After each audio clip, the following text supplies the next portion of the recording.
Hello and welcome. This is episode 233 of the Lookout Sir podcast. My name's Philip. It's great to be here, and this is possibly the longest ever episode that I have done just on my own. So it's over 3 hours long, and that is 3 hours of just me talking on my own. So quite a lot of work has gone into this episode. Please stick around and enjoy the whole thing. And what is happening in this episode? Well, I have here the book known as Crusade Armageddon, and I'm going through it all, covering everything that could possibly be within here. Now, originally, it was just going to be a lore episode going through the lore, which rounds out to about an hour long, but I thought that would just be too short for one episode because Look Out Sir, if anything, is known for his ridiculously long episode lengths. So in addition to going through all the lore, I've gone through the Crusade core rules, which is applicable to anyone playing a Crusade, even if it's not using this book, and then also the Armageddon campaign specific rules as well. So that is quite a lot of detail. Everything will be time stamped for you to skip around to if you want, and I will be releasing each section individually as a video over on my Beyond the Tabletop YouTube channel over the coming weeks. Now, when it comes to the lore section, I had thoroughly read through the entire lore. I have summarized it myself, and I am regurgitating that back to you. So it's a bit of a story time episode. We've done that previously as part of what we were calling the Road to 500 Worlds, which was getting ready for the 500 Worlds book coming out. And obviously, this is just taking a long time to do. So 500 Worlds has been and come, and I'm still doing the preamble leading up to it. So yeah, there's all that to enjoy. And then at the tail end of the show, we've got all the usual stuff. We've got the 5-star review and a little outro ramble where I'm talking about some of the things I've been doing lately in terms of hobby and gaming, as well as some of the technical setups and what I've been doing with the podcast since going solo. So there's plenty to get into. Sit back, enjoy, relax, and we will get on with the show. In this part of the podcast, we're going through the lore of Crusade Armageddon, much like what I did previously with the other Crusade books, where I sort of read it, summarized it, and then story time read it to Dan, where we could both discuss it as we went through. There's no Dan this time, obviously, sad to say, so it will just be me going through the story, and I'll interject a few times where it's appropriate. If you are so lucky to be watching along on YouTube, you can see the book because I've got a second camera set up looking down at the book. So I'll be flipping through the pages as I talk about the relevant sections in the story. So you can sort of look at the layout and also see some of the pretty artwork, basically. Yeah, so cover-wise, looks really gorgeous. You've got a Grey Knights warrior fighting some bloodletters by the looks of it. Really evocative, strong stuff. So yeah, let's get to the first relevant page and we can start with the story. So the first few pages details the two main Imperial forces that are coming to the planet. We've got the Space Wolves and the Black Templars. The Space Wolves are Grimnar's great company. It was Nijal's Stormcaller who received the vision, Doom comes for Armageddon. The Great Company was currently battling the Orcs across 4 systems in the outer reaches of the Armageddon system.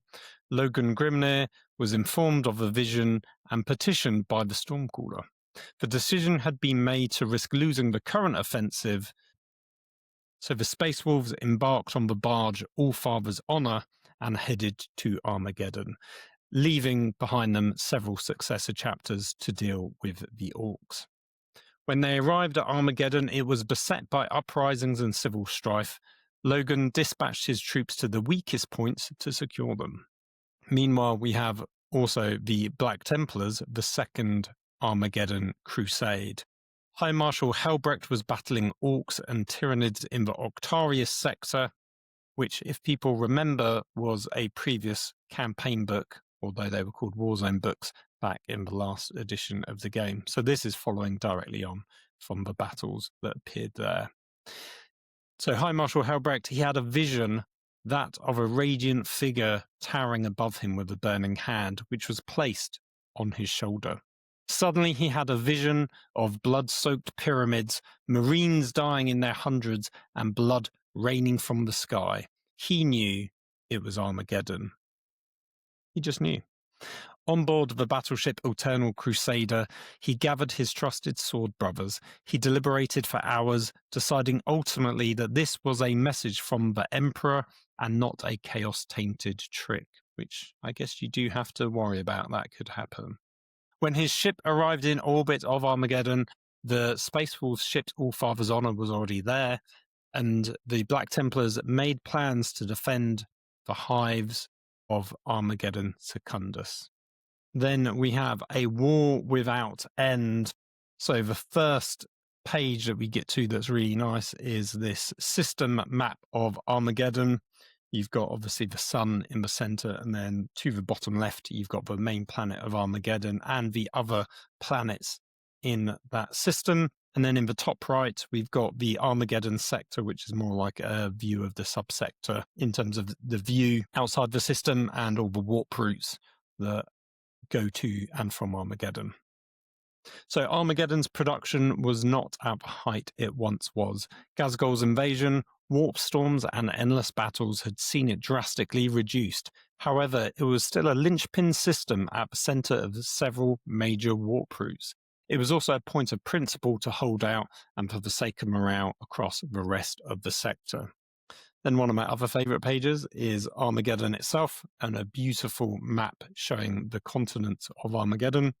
Of the three major continents of Armageddon, all the major population lies in the central continent, which is split between Armageddon Prime and Secundus. The majority of the orcs hide between these two landmasses in the equatorial jungle. Within this jungle lies an obsidian monolith, a relic of the First War of Armageddon when Angron invaded. Any who encounter the monument fall to murderous insanity. The northern continent is the Fire Wastes, a land too hot to support life, but within it is the Red Angel's Gate, a focus point of warp energies where demons spill through. And then to the south is the Deadlands, which not much is known about. I think it's just an ice plain, but there are, as you can see on the map, a few water plants, and I think they take ice and they melt it down, and then they use that water and transport it to Armageddon Prime and Secundus for the hives to use. So there's a really interesting breakdown of all the hives that you can see on the map. Some of them are ruins from previous campaigns, and also all of these areas that we've talked about will feature in the campaign. So it's good that up front they've given us a good overview. We then have Conquest of Armageddon, which is a breakdown of some of the battles that have happened here. So years ago, Ghazghkul Thraka invaded Armageddon, and the planet is brought to near ruin thanks to the incompetence of the planetary governor Hermann von Strab. Things are saved, however, by an insubordinate Commissar Yarrick and the intervention of the Astartes. Ghazghkul invades again at the head of an even larger orc army, but is once again defeated, and he leaves the planet, followed behind by Yarrick and High Marshal Helbrecht, who are pursuing him. When the Great Rift opens up, Armageddon is ravaged by warp storms and beset by demons. The Empiric warp energies ignite lingering traces of Empiric corruption in the planet's crust. In the Fire Wastes, a flat line cracks open, spilling corrupted warp energies which mutate the environment around it. This becomes known as the Red Angel's Gate. As part of Abaddon's 13th Black Crusade, World Eaters and Cornate demons make their way to Armageddon system, but are beaten by the orcs in the Golgotha region. However, the remnants of this Chaos Force continues to pose a threat in the Armageddon system. In the eastern region of Armageddon Secundus, Hive Thoradis is assaulted by Chaos Marines, demons, and titans. As the Hive is about to fall, Colonel Burkant of the Steel Legion sabotages the Hive's power core, resulting in an explosion which destroys the Hive, alongside both the invaders and defenders. The fighting for the Hive and its destruction feeds the Red Angel's Gate, which starts to act as an empiric beacon. Angron's former flagship Conqueror sees the signal and heads into the warp, dragging a flotilla of chaos ships and demons with it. Now, it's interesting to note that the Conqueror was Angron's flagship, and that featured in the Arcs of Omens book, and it's sort of odd that they call it his former flagship, but I guess because he's not around at the moment. That's what I get the gist of at this point in the story. So it's still probably technically his, he's just not around on it at the moment. On the moon of Titan, the Grey Knights divine the Empiric beacon on Armageddon, but also sense that Angron is also heading to the planet. The prognosticators of Titan managed to send out warning messages, alerting the Fifth Brotherhood led by Grand Master Rothweir Morvanes, diverting him from the Nachman Gauntlet to Armageddon instead. High Marshal Helbrecht and Nijal Stormcaller are also warned. 3 prognosticators die in sending the message and forever destroy the ancient wooden relics used in this psychic ritual. So it was a bit of a Hail Mary from the Grey Knights, but ultimately the messages were sent. For Armageddon, still legions fall to Chaos cults and turn on their loyalist allies with the support of Chaos cults. They soon take over the ruins of Hive Theradis, and a prophet of the Blood God emerges, calling herself Askara the Ensanguined. The Space Wolves and the Black Templars reach Armageddon. The Black Templars are reinforced with the Death Corps of Krieg. And the Fifth Brotherhood arrives on Armageddon, and a small force is sent out to investigate the Red Angel's gates, noting that at this point, the Grey Knights, as always, are doing it all in secret and not alerting any of their Imperial allies. And then lastly, we've got Angron's former flagship Conqueror, alongside Khornate demons and World Eater ships, arrive in orbit. They fly past the overwhelming Imperial naval screen to drop troops on the ground. We've then got 2 pages that appear in pretty much all the campaign books that we've had so far, which is a breakdown of the Imperial forces known as the Defenders of Armageddon and the attackers known as the Khornate Invaders and Heretics. Although to say they're attackers is a bit of a misnomer, because a lot of them are already on the planet and defending areas of the planet themselves. So it's quite detailed, but I'll give you a brief overview of what we have. So for the Defenders of Armageddon, we've got the Space Wolves, Black Templars, Grey Knights, and strike forces of other chapters like the Raptors, Salamanders, Mortifactors, and Silver Skulls. Various regiments of the Astra Militarum, including Death Corps of Krieg, Steel Legion, Vostrian, Talon, and Katajan. Note that Krieg formed the bulk of infantry and artillery, while the Katachan and the Orc Hunters and Miasman Red Cows are based across the equatorial jungle, doing what jungle fighters do best. Meanwhile, the Talon and Steel Legion regiment formations are held in reserve. Additional forces include Penal Legions, Hive Militia, Titans from the Warmongers, which are called Legio Crucius, because obviously Titans have a sort of High Gothic name and a standard name, so both will be used throughout the story. And then there's also Martian Expeditionary Forces, multiple Imperial Navy ships, a rogue trader with Voidsman at Arms, Votan in mercenaries as well, and Adeptus RBTs. Sadly, for those last 2, I don't think we actually ever hear of them in the story, but it's nice to know that they're in there and give you some sort of playability options if you want to go through the campaign, and give you some great ideas for what you could be running. Meanwhile, for Team Chaos, we have the Khornate Invaders and Heretics. Angron's host contains World Eater ships and ground forces and smaller warbands, along with Angron himself, though this is just a rumour at this stage. Cult masses containing jackals, goremonger cultists, mutants, possessed and corrupted servitors. And lastly, there are also several Renegade Astartes ships and forces. In the planet already, there are indigenous renegades at Hive Theradis and Hive Hades, the majority of which are Traitor Guard regiments, mutants, and cultists. Mechanical assets include the Titans of the Deathstalker Legio, which in their High Gothic name is Legio Volpa, and demon engines from the Hellforge Abhelung. Some forces are also redacted and unknown. And then another great page that we see quite often in these campaign books is basically the protagonists of the story. So there's 6 characters on this page with some nice artwork representing each of the sort of major faction leaders. Titled Warlords of Armageddon, we start off with Rothweir Morvanes, the Grand Master of the 5th, who's a Grey Knight. He teleported down to the Fire Waste and found warp-tainted land, skull-faced mountains and black fortresses across the created landscape. He knew of Angron's first invasion, that the fault lines known as the Red Angel's Wake were caused by his banishing, and that the key to closing the gate lay somewhere in this realm.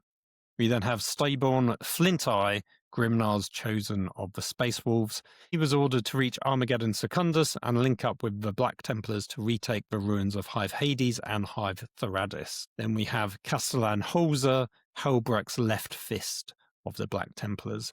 Before retaking Hive Hades and Hive Theradis, Holdis has formed a new defensive position known as the Imperator Line. Combining Black Templar forces with Astra Militarum, it is positioned between those fallen hives and the vulnerable hives of Infernus and Acheron, which are basically 2 hives that are still going strong. Angron, the demon prince of the World Eaters. So the Red Angel's Gate pounded on Angron's butcher's nails, acting as a beacon. As the violence of the planet erupted ever more with the arrival of the Space Wolves and the Black Templars, it became a calling to Angron that he couldn't resist. We then have Jarek Skriel, disciple of the Red Angel. So Jarek and his exalted 8-bound were aboard the Conqueror when the Void ship's demon engines awoke and plunged the ship into the warp, headed to Armageddon. He slew any World Eaters who tried to alter the ship's trajectory. When they arrived above the planet, he knew Angron was coming, so he selected drop sites to spill as much blood as possible in the attempt to earn his Primarch's favour. And then lastly, we have Ascara the Sanguined, the cult firebrand. So she was once a member of the Steel Legion's Orc Hunters, but she stumbled across Angron's monolith in the equatorial jungle. It stoked her murder lust, and she has since become a prophet of Angron, amassing the largest cult following of all the rebel leaders on Armageddon. From her base of Hive Theradis, she sends out followers across the continent to build more monoliths in an attempt to bring Angron to Armageddon. So those are the main characters. There will be others that appear, but slightly smaller. We then have a map of Armageddon Prime, showing some of the initial drop sites of the Khorne and the movements of the Orcs, and also the movements of the Imperial forces from the Space Wolves and Black Templars of when they land. So if you're watching along, you can see that. So when Logan Grimnar landed at Hive Volcanis on his Thunderhawk gunship, the Hive's defences were weakened from assassinations and cult uprising. The Wolflord took charge of the defences and sent units out to secure the plains of Athrend to stop any forces attacking the Hive through the Volcanus mountain region, which is a very kind of key location that we see throughout the campaign. The World Eater forces had created a third front to contend with, landing to the north of Hive Volcanus, forcing Grimnar to divert some forces from the plains to secure the area directly to the east of the Hive. And then alongside Armageddon Prime, we've got the other half of the populated section, which is Armageddon Secundus. And again, a similar map showing the movements of the forces, along with a bit of a close-up of the main area around Hive Hades as well. So Secundus was the planet's industrial heart and more densely populated than Armageddon Prime. All of the hives had suffered damage during the Orcs' invasion, with some like Hive Hades having been completely destroyed. Hive Theradis and Hades had been taken over by cultists and managed to turn many Astra Militarum regiments to their cause. This influx of heavy armour, artillery and air support allowed them to counter-attack any forces crossing the Ash Waste. With the World Eaters dropping down onto Hive Hades, High Marshal Helbrecht split his forces in two. He led one half to seize the Immundi's Bridge, which was essentially a choke point to reach Hive Hades, and then the remaining Black Templars were led by Castellan Holzer and supported by the 74th Krieg Line Corps and other regiments to retake Hive Theradis. The 74th are the Krieg All-Stars in this story. They make frequent appearances. We then have the Season of the Blood. Surrounding Hive Thoradis were miles of layered trench lines. At a parapet stood Ascara the Sanguined. Attacking her forces was the first wave of Krieg infantry. At her signal, she, along with her cultists, scrambled over the top to meet the oncoming attackers. Their attack saw them sweep the lines down past the fallen Titan. As drop pods fell from the sky with violence all around, the fabric of reality began to break. A tear in the sky grew into a gaping wound, and descending through it, a colossal winged demonic figure appeared. It was the Red Angel himself. As he let out a roar, the red mist fell upon Ascara, and she hacked her way through her opponents with delight. So the red mist is basically the murder lust and the bloodlust that Angron's presence causes upon all that are nearby. We then have Armageddon ablaze, so more and more of the World Eater forces landed on Armageddon. They reinforced Hive Hades and Thoradis on Armageddon Secundus, and they raised great idols which empowered the great warp scar at the northern pole, known as the Red Angel's Gates. The Battle of Eumundis Bridge had ground to a stalemate, with Khorne cultists and traitor guards stopping the Astra Militarum. A World Eater's lander vessel landed on the far side of the bridge, trapping the guard between them and the traitor forces defending the opposite end of the bridge. It took an intervention by Helbrecht's own forces to rescue many of the trapped loyalists. Meanwhile, Captain Holzer was supported by Colonel Kors of the 74th, again a new character that we'll see lots, who's leading the Krieg. He proposed building a defensive line as they advanced, so they could easily repel any counterattacks. And so Krieg engineers built the Imperator Line Alphas, a trench network of bunkers, gun nests, and artillery emplacements. As the attack advanced, other Imperator lines were then created. We then had Veon, Iota, and Mortis. Eventually, the Imperial advance had stalled as a grinding attrition of trench warfare took its toll. Line Primus was the final line built. In the sky, a looming silhouette appeared. The World Eater's Conqueror ship had arrived. New forces of Jackals and Berserkers bolstered the traitor defenders and crashed into the Imperial lines. The bloodshed ripped open the fabric of realm space, allowing for Angron to storm back to Armageddon once more. Hordes of demons followed in his wake. Brazen steeds, hounds, and bloodletters all stormed the defense lines, and one by one Primus, Mortis, Iota, and Veyron all fell. As Castellan Holzer issued the general retreat, Colonel Kors called down artillery strikes down onto the vacated positions in the hope it would buy time for the survivors to retreat. Just over half of the original Imperial forces remained. We then get the defense of Vulcanus. Regiments of Steel Legion, Vostrian Firstborn, and Asani Void Sharks formed the bulk of the Vulcanus Fourth Army, which led the defences on the Afrand plains and positioned to stop anyone from reaching the Mineham Gap, which was one of the few passes through the Vulcanus Mountains. Weeks before the World Eaters arrived, half of the Fourth had been redeployed to the north of High Vulcanus to deal with the renewed Orc threat. The remaining forces deployed closer to the mountains. The outer defences were Orientum and Meridium lines and lightly defended. The most formidable defences was the Vulcine Wall. When the forces of Khorne attacked, mechanized transports allowed them to easily overrun the disorganized defenders, still withdrawing to their new positions. The Meridium line held out for several days, but eventually collapsed under the weight of attacks from all sides once the Orientum line fell. Retreating loyalists were saved in part due to the aggression of the Orcs who wanted to join the fight. The Speed Freaks, the Beast Snagger tribes, left the equatorial jungle and engaged the Khornate forces in their rear, drawing the traitor guard away from the Vulcine Wall. A trio of Space Wolf dropships then crashed down into the defensive lines, deploying Bloodclaws and Grey Hunters. After 3 days of fighting between the Chaos, the Orcs, and the Astra Militarum forces, the Mannheim Gap was still holding, but only just.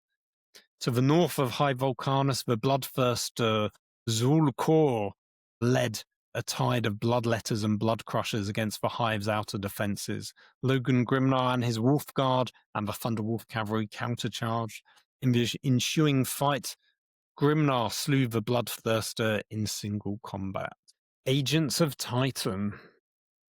The Grey Knights knew of Angron's manifestation and sent teams to search out for Angron's monolith in the equatorial jungle, while others assailed freshly raised icons of Hive Hades and Thoradis.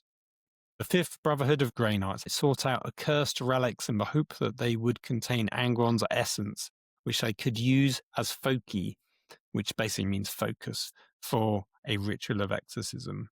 The hope is it would draw out the last traces of corruption from the planet left by Angron's first invasion and seal the Red Angel's gate. 8 such relics would be required. So at least the Grey Knights have a bit of a game plan. The Grey Knight raids saw them find many relics, one of which was a shard of Angron's former weapon, the Black Blade, which had shattered before his banishment in the First War of Armageddon. These shards would form the foci for the Grey Knight's ritual of banishment. The hero of Hell's Reach. High Chaplain Merrick Grimaldus returned to Hive Hell's Reach, a site infamous of his defense of the Temple of the Emperor's Ascendant. He managed to successfully inspire its population to fight against the World Eaters and root out any heresy from within. We've then got defeat at Hive Hades. With Angron's emergence, the assault on the Hive ruins of Thoradis had faltered. The High Marshal led his sword brothers into a second assault of the Eumendes Bridge. This time they were supported by 2 Titans from Legio Crucius. Hours later, the bridge was captured by the Loyalists. It's kind of amazing what you can do when you've got 2 Titans on your side. The crater of Hive Hades, World Eater forces landed, and in the sky above, demonic forces came through the warp tear in the sky. From the bulk landers, a trio of Chaos Titans strode out. The war engines managed to cripple the first of the Loyalist engines, Irae Ferrum, forcing the other Titan, Cataphractus Pugnus, to come to its aid. As Helbrecht battled around the feet of the 2 Titans dueling, scores of Astra Militarum forces were gunned down from titanic volleys of fire. Styborn, Flint Eye of the Space Wolves and his battle brothers arrive on the battlefield, and they manage to cut their way inside one of the traitor Titans, planting melter bombs in its reactor core. Despite this victory, Helbrecht's forces had been decimated, forcing the survivors to regroup and rearm at Hive Infernus. As time shifts different for warp entities like Angron, his defeat in the First Armageddon War was still fresh. To that end, he used demonic agents to impel human thralls to construct pyramidal monoliths along 8 ley lines running from the Red Angel's gate out across the fire wastes. These monoliths were also to be raised at the 2 fallen hives of Thoradis and Hades. These structures would channel the warp energies into Armageddon's strata, helping to expand the aura of unreality in the planet. Slaughterbound Jarek Skrill had the tactical depth of any space marine despite his butcher's nails. He used cultists and renegades to reinforce the demonic bastions in the fire wastes, which surrounded the Red Angel's gate. Meanwhile, Gormonger Pax landed in the dreadlands of the southern pole, attacking the water processing plants to deny fresh water to those defending the hives. On the coastal islands around the fire waste, Traitor Guard seized prisons and oil rigs, gaining fresh recruits for training. Grandmaster Morvanes of the Fifth Brotherhood didn't engage in the main battle directly, instead using the turmoil to reach their own objectives. The first was the equatorial jungle and Angron's primary monolith. They enacted the ritual of cleansing with the blood of sacrificed gnolls and librarian Loverick chanting invocations. Chaos spawn and mutants erupted from the forest to stop them, but all were cut down. With the ritual complete, a part of Angron's essence that had been bound to this world was severed. But this was the first of many such sites and rituals which had to be completed. But they had still quite a task ahead of them. Meanwhile, brother Captain Toros Hendron worked on destroying Angron's physical form. He led attacks on the Diabolus Forge Complex, mass of destroyed manufactoriums across the Diablo Mountains. There, the Grey Knights believed an ancient cache of Dark Age weapons sealed away by the Adeptus Mechanicus. Underneath the forge complexes, the strike team found a maze concealed by shroud shields. At its center, sealed in a vault, were vortex missiles, weapons capable of ripping open the very fabric of reality. With the ancient weapon secured, Hendron's team then led a campaign into the Firewaste to destroy any of Angron's monuments. Other forces infiltrated Hive Hades and Theradis, assassinating cult leaders, tearing down profane icons. However, the Grey Knights knew they needed to bring in additional support from their Imperial allies in their esoteric war if there was to ever be a hope for them to win. As Helbrecht's forces retreated to Hive Infernus, the Hive itself was breaking down in law and order. Cultists had overrun the Docklands. Half of the Salvlar regiments around the Forge complex had turned traitor. With the defences weakened, orcs surged over the walls and into the forges. With Helbrecht's disdain, his forces went on a brutal purge of the Hive's outer districts, killing friend and foe alike. Since the arrival of the World Eaters, millions had been slain, and the warp energies across the planet had swirled immeasurably. Hive Infernus and Hive Acheron were on the brink of collapse. Grandmaster Morvanes knew it was finally time to reveal the presence of the Grey Knights on Armageddon. Aboard the Grey Knights battle barge Brightsword, Morvanes contacted the most senior Imperial commanders down on the planet. Holograms of Logan Grimnar, High Marshal Helbrecht, Princeps Matthias Colonies, and several inquisitorial agents appeared before him. Of those, only Grimnar appeared to recognize the Grey Knights, having fought alongside them and had been allowed to retain his memory of them. Morvanes gave a dire summary. If the Red Angel's Gate could not be sealed, then the war would be lost. During the battle planning that followed, Grimnar and Helbrecht came to loggerheads and took a lot of effort from Morvanes to intercede. But plans had been made. The primary mission was to seal the Red Angel's Gate, but Angron would need to be distracted if this mission was to be accomplished, if not, have him outright banished. A plan was set in motion to use the Imperator line to lure Angron and his forces in.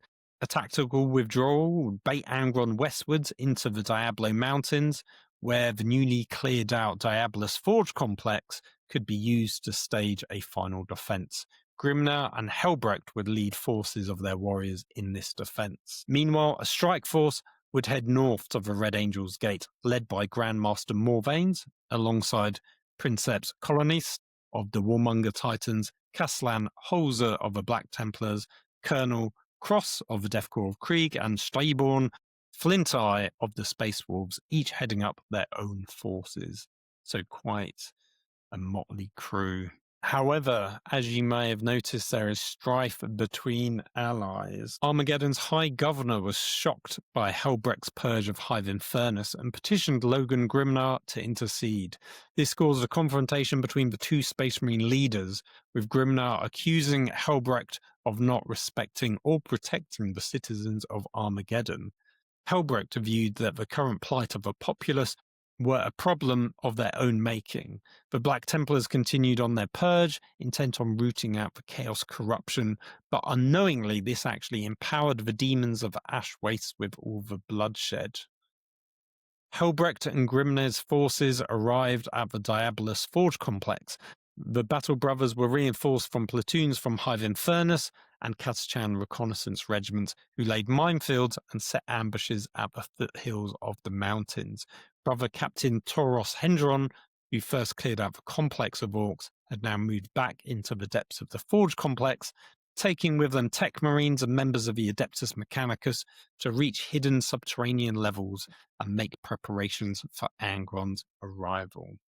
When the time came, the Imperator line made a staggered withdrawal back to the mountains. Sacrificial rearguard actions were deployed to hold off the bulk of the Khornate attackers, but by the fifth day, over half of the line's defenders were either slaughtered or exhausted from action.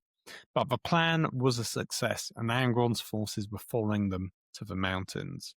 As Angron's forces entered the mountainous valley, artillery barrages opened fire down into the planned kill zones, causing mass destruction.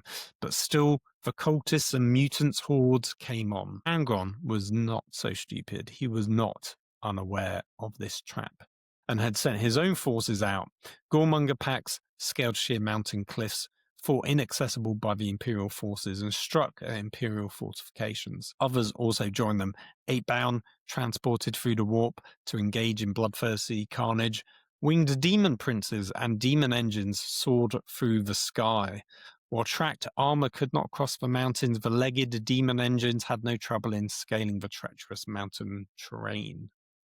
The Space Wolves defended the eastern approach, while the Black Templars, reinforced with 3 dreadnoughts, oversaw the southern defences. When the attackers' momentum finally faltered, it was then that Angron joined the fight, destroying the dreadnoughts with ease and cutting down dozens of Black Templars. The Black Templars were pushed back and soon joined by the remnants of the Space Wolves, where they withdrew to the Forge complex. It didn't take long for Angron to outpace his Khornate warriors, and soon he found himself in the remnants of the Furnace, facing off against brother Captain Toros Hendron and his bodyguards. On the floor lay a hexagram of powdered silver and bone, and at each of the 6 points of the star stood one of the Vortex missile warheads. Angron, unfazed by the ward, smashed through them, his skin sizzling as he crossed them. Once he was fully inside the hexagram, Hendron activated the detonator. The wards were not there to trap Angron, but to contain the warp detonation. Despite this, massive earthquakes shattered the landscape and flattened mountains, killing loyalists and traitors indiscriminately. While within the empiric bubble of the warphead's detonation, Angron's body was torn back into the warp. He was successfully banished, albeit temporarily. The remnants of the loyalist forces then made their way back to Hive Infernus.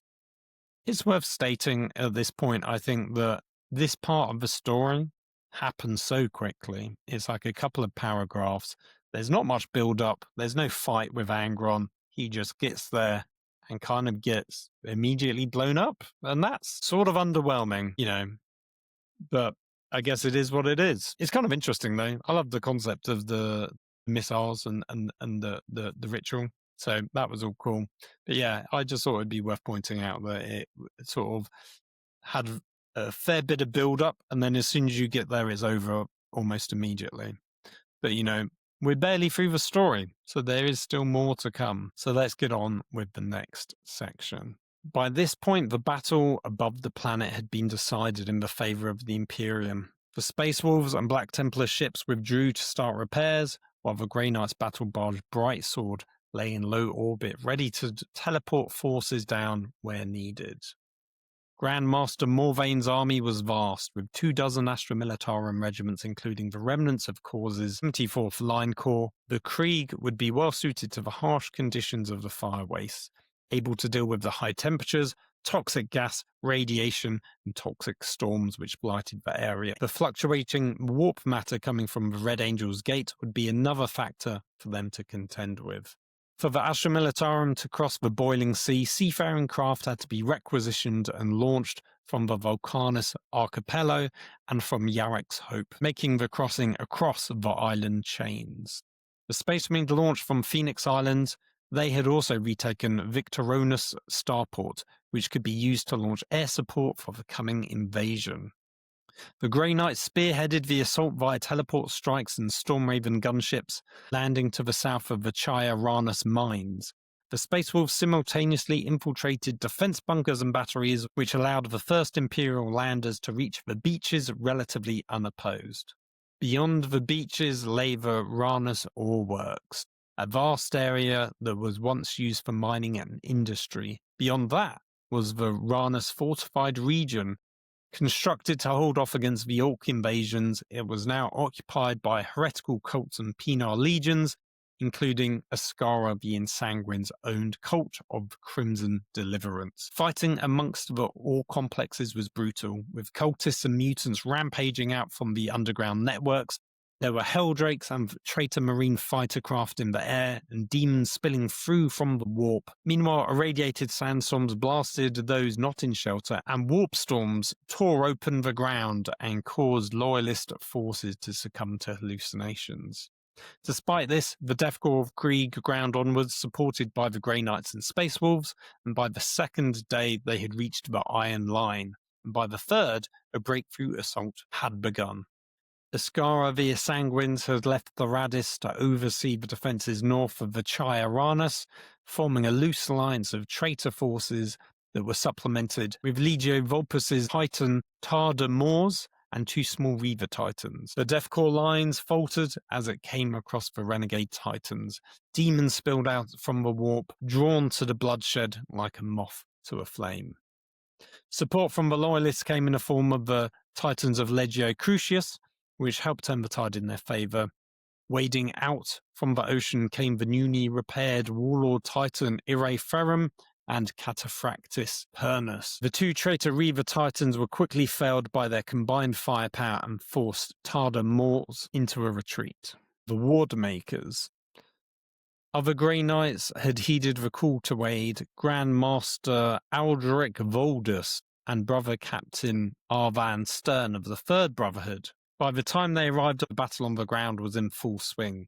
The Third Brotherhood joined the Void battle above from their strike cruiser Adamastor, launched boarding actions against Chaos ships, killing bridge crews, scuttling craft, or destroying key facilities like engine cores. Their efforts saw the Chaos fleet retreat back into the fringes of space. So it's worth noting that this is a little side story in the marginals of the page, but it's sort of out of sync with the timings that they've been giving us so far with the story, because slightly earlier on, a few pages before, they were saying that the Void War was completely finished and over with, whereas this feels like this is happening beforehand. So they do that sometimes, where they will explain something and then go back maybe from someone else's perspective, and it sort of mucks around with the timing slightly, like they did that when Angron first appeared, and then they sort of repeat him coming back down again, but from the Chaos perspective rather than the Imperial perspective. So yeah, that's just worth highlighting, I thought. We then get on to the Red Angel's Gate. Across the vast fire wastes,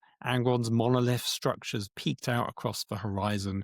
2 key anchoring monoliths were determined by Grand Master Morvain. These structures were built at key intersections of ley lines surrounding the Red Angel's Gate. If these could be destroyed, then Morvain's would have a good chance to conduct his grand banishing ritual to close the gate for good. 1 monolith lay to the southeast of the Crimson Mesa. This attack would be led by Castellan Holzer. The 2nd monolith lay to the southwest amongst the Black Lung tar pits. This would be led by Steyborn Flinteye.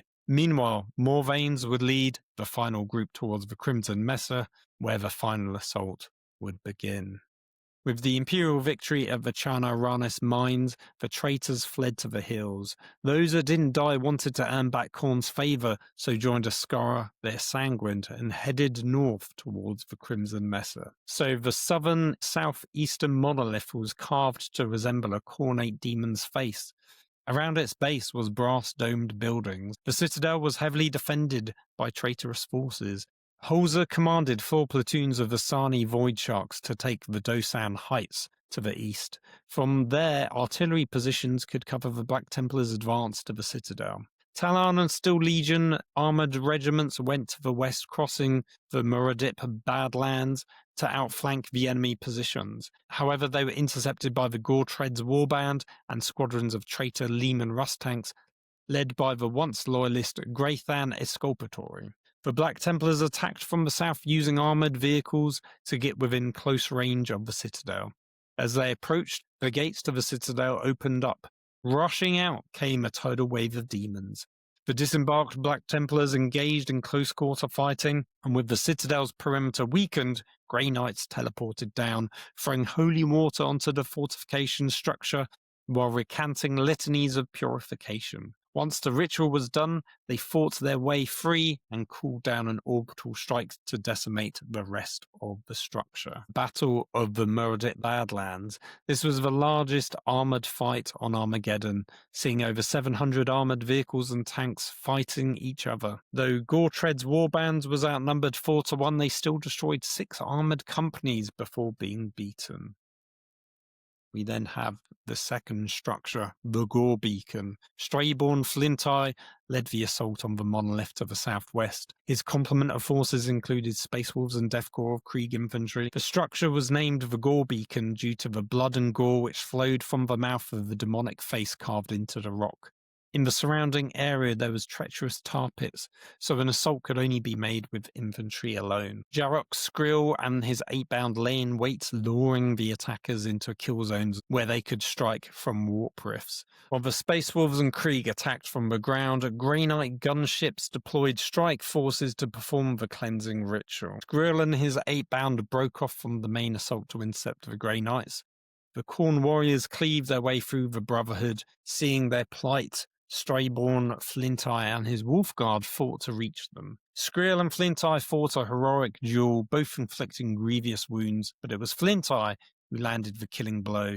Skrill's body exploded in blood and gore as his demonic entity screamed back into the warp. This gave the Grey Knights the opportunity they needed to complete the ritual, which saw the Gore Beacon's surface crack and then explode, wiping out the Space Wolves and the 8-bound. However, the Grey Knights were able to use their emergency teleports to escape to safety. And it's worth stating here, I think this is the first time that one of the named characters actually dies. I don't think Nesse Strayborn dies here, even though it sort of implies that they might do.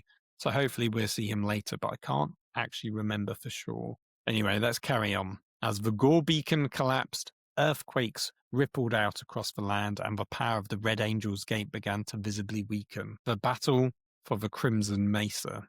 With the violent warp storms atop the Crimson Mesa, where the Red Angel's Gate was located, it was impossible to teleport or dropship down. Morvayn's readied himself in a Nemesis Dreadnought Walker with brothers Gorn and Voran in their own Dreadnought suits. Accompanying them were 20 brothers of the 5th Brotherhood and the Death Corps of Krieg, who had divisions of tanks followed behind by their infantry. Smaller squads of Space Wolves and Black Templars supported the advance. Scattered across the Crimson Mesa were redoubts of artillery and heavy weapon platforms manned by Traitor Guard, hidden behind camo netting, and there was also sandbag emplacements containing hold-down Traitor tanks. So quite heavy defences. Once the first shots were fired, the Krieg infantry moved out from behind their armoured vehicles and used the battlefield smoke to cover their advance. Space Marines assaulting the bunker positions, and while taking out each one was a costly affair, eventually the Imperial forces reached the base of the Mesa. With Colonel Corse and his Krieg guarding the bottom of the Mesa, the Space Marines and the Grey Knights headed up the slope, cutting down the demonic hordes that poured down, attempting to stop them. Eventually they reached the flat-topped summit. With the Dreadnoughts holding back the demonic hordes, Librarian Torvik and 8 paladins closed in on the pulsating gate. Each carried a shard of Angron's shattered blade in their hand. Holding the shards in the air and reciting incantations, the black blade shards rose in the air. The Grey Knights channeled their psychic energy through the shards in an attempt to reverse the flow of the ley lines. Angron's fury, which infused the land, was now being drawn back out through the Red Angel's Gate. So the Grey Knight's plan was working. As Morvayn's battled demons, he could feel a pressure on his psychic mind, that of Angron. At the base of the Mesa, Ascara the Ensanguined, who had rallied troops and cultists to her cause, was now pressuring the Krieg defending the Mesa. With the gates collapsing above, the echoes of Angron's rage came down upon the ranks of attackers and defenders like a wave of psychic energy, turning disciplined Krieg infantry into mindless masses of anger, swinging their lasguns wildly like clubs. Even the commissars couldn't maintain order. Colonel Corse and his command squad became ambushed and cut down by chainsword-wielding jackals. What a horrible way for Corse to go. World Eaters broke through the Krieg lines and started to ascend the slopes of the Mesa, forcing the Space Wolves and Black Templars to repel this new assault. With the Brazen Citadel and Gore Beacon destroyed, the Grey Knights atop the Crimson Mesa could detect the weakening of a Red Angel's Gate and knew they could now perform the ritual to seal the portal. So we've got this lovely piece of artwork with Khorne versus Grey Knights and some interesting looking demon engines at the back. And now we're in the end narrative, which is the last 2 pages, effectively being told as if it's a story like what you would get in a sort of fiction book, like you would see in Black Library, as opposed to sort of a more matter-of-fact story like the rest of the book has been laid out. Unsurprisingly, Angron emerged from the gate, filled with pure rage. He could sense the Grey Knights were near the completion of their ritual. The 8 kneeling paladins were whispering incantations with their Terminator brethren, protecting them with psychic barriers. Angron crashed into the Terminators, bloodletters and blood crushers spilling from the gate behind him. Morvanes and his brothers in Dread Knights moved to intercept Angron, battling through the hordes of demons and mortals to reach him. The ritual was near completion, but Angron's carnage risked prematurely ending it before it could be completed. Angron killed Terminator upon Terminator. He swung down and broke through the psychic shield, burying his axe deep into a paladin's head and through his entire body. Angron saw a shard of his old blade fall to the floor and knew the incantation was weakening. Psychic blasts raged into his body from the Dread Knights. He rushed towards the closest, shoulder barging it and sending it tumbling to the ground. He leapt on the prone Warsu and split it in 2. He launched himself against the second Dread Knight. This knight, however, parried most of his strikes. Instead, he lashed his tail out to knock the suit to the floor and stamped upon it with his hoof. As Angron raised his weapons to finish off Voren, Morvans charged forwards to intercept, managing to push Angron back away from his battle brother and towards the gate. The ritual was finally reaching its zenith, and Angron's flesh began to burn and peel. As Morvain swung his mace, Angron's chain axe blocked it. With such ferocity, it bent the Dread Knight's arm back and tore it free from the walker's frame. Angron's other weapon, Seminarius, slammed down into Morvain's chest, flooding him with pain. At that moment, the final incantations were made and the ritual was complete. The 8 slivers of the black blade swept away into the gate as if caught in a vacuum. Demons were torn back to the warp. Mortals clutched their eyes as blood poured forth from them as the rift pulled away at their very souls. With Angron's blade still buried deep within his chest, Morvain willed his Dread Knight to push Angron back towards the gate. As Morvain succumbed to his mortal wounds, the intertwined 2 were dragged into their collapsing portal. He knew his duty was at an end, but he knew the battle for Armageddon would still continue. The end. So that was the narrative for Crusade Armageddon. It's definitely a bit different from the other campaign books. For a start, it feels like it's quite a self-contained story that does wrap up, whereas all the other Crusade stories have basically been mostly ending on a cliffhanger, and there's clearly a part 2 coming. And while it implies with the death of Morvain that you can tell that there's still going to be struggles with Armageddon, that's sort of to be expected, because Armageddon is a planet that's permanently at war and it can never not be at war. So the battle, is it the 4th war now? Yeah, I think this would have been the 4th war, if you're going to call it as such, is over. But there will always be a 5th one. There will be more coming down the line, I'm sure. So I liked that it was pretty self-contained. I like that the Chaos players, so to speak, seem to have relative agency in terms of the things that they were doing. They were wanting to build the monoliths to bring Angron there. But then once Angron is there, he's basically just trying to slaughter everything. And almost their job is to stop the plans of the Imperials. And the Imperials are there to try and defend. But then they've got this grand plan from the Grand Master to actually try and banish Angron and also close the Red Angel's gate. So I like that there's like these definitive story beats that they're actually going along. And that feels a little bit better than some of the earlier Crusade books. And I do feel overall that the Crusade books, as they've gone on, this being the last one, have gotten better as the series has gone along, whereas the Tyrannic War one was probably the weakest. And I personally wasn't a huge fan of the Nachman Gauntlet one either. That one was a little bit, it felt like a lot of a retread of the same sort of issues with the Tyrannic War one, to be honest. Whereas the Prior Nexus one felt really good. And then this one's really good as well.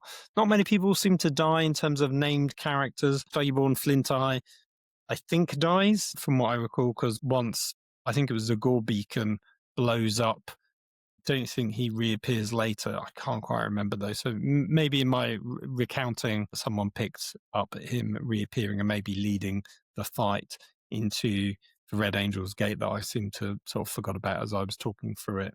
And then Jarek Skrill, I think, dies. Obviously, Angron gets banished effectively twice. The first time is actually quite fun, like how suddenly it happens.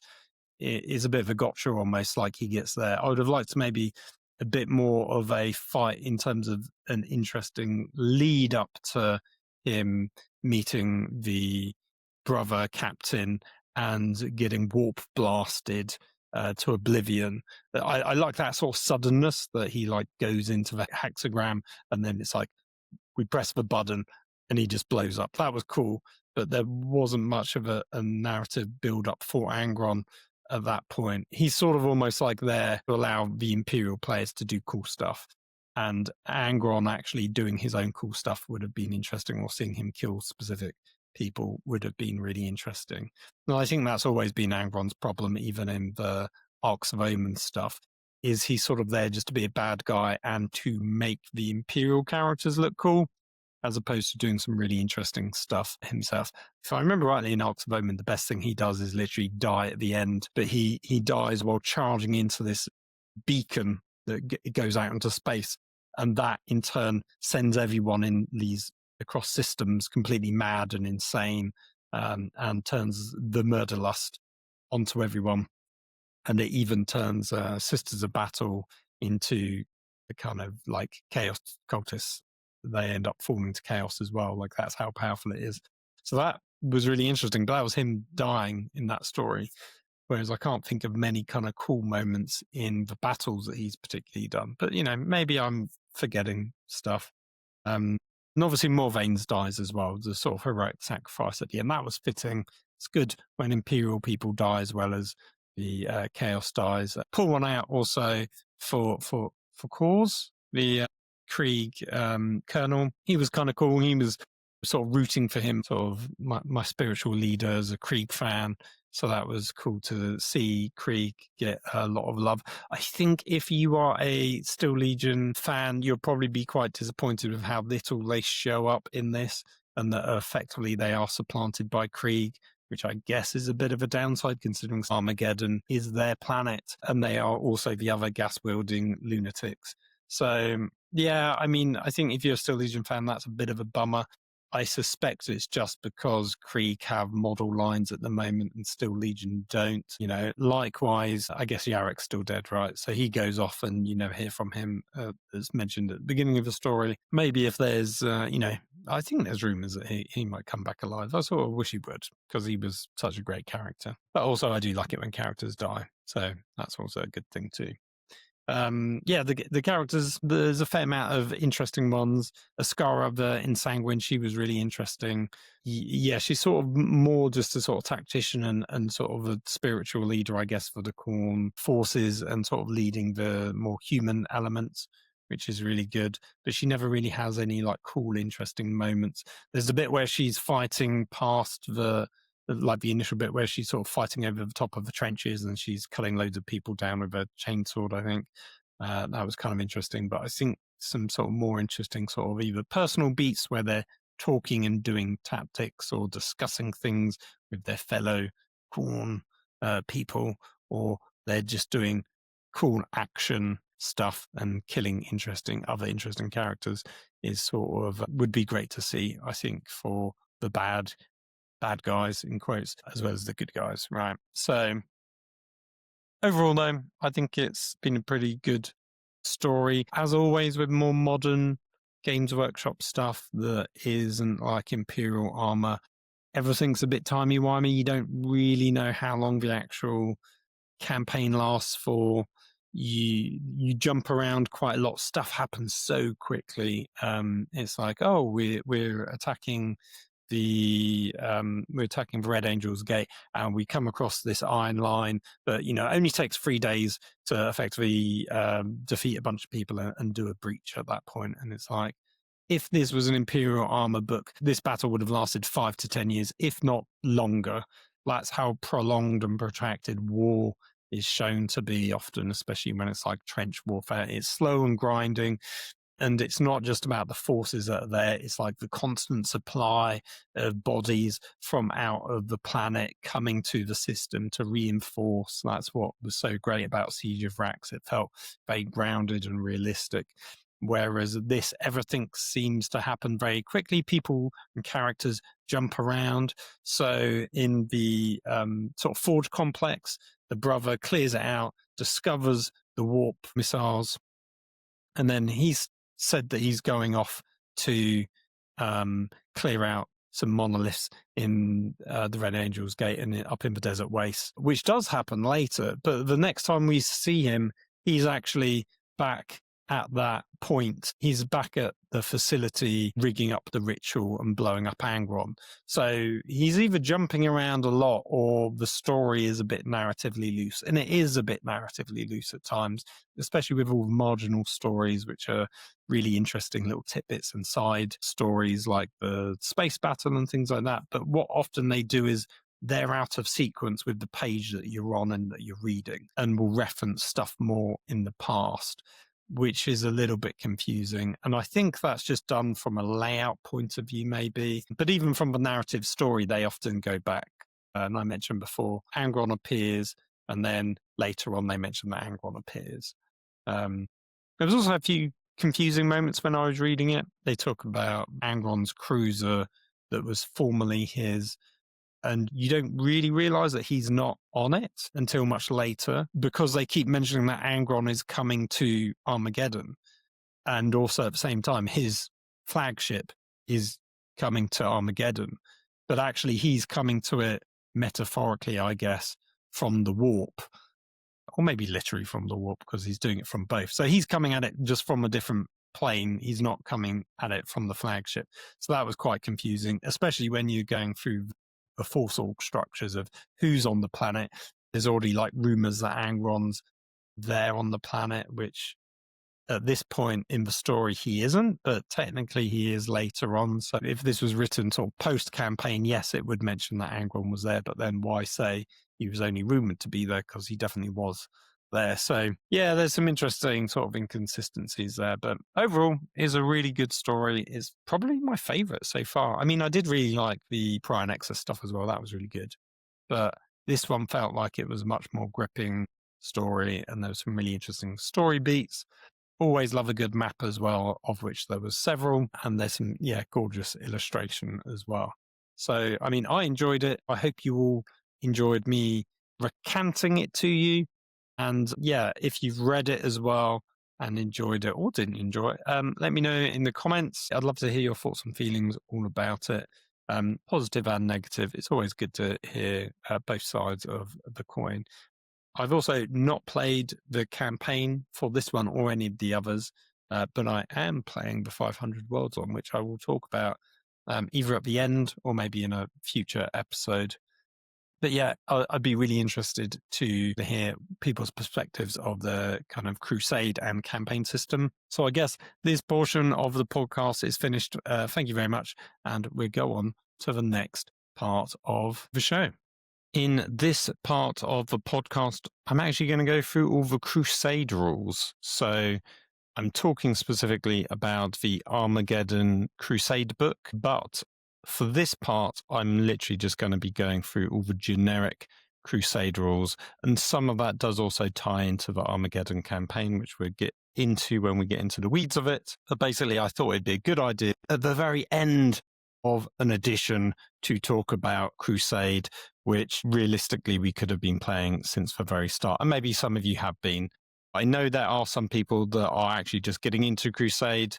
One of the listeners and Patreon supporters mentioned it when I talked to them about doing this episode, and they thought they would like a good overview of what Crusade is all about. So I thought it would be a perfect time to do it now.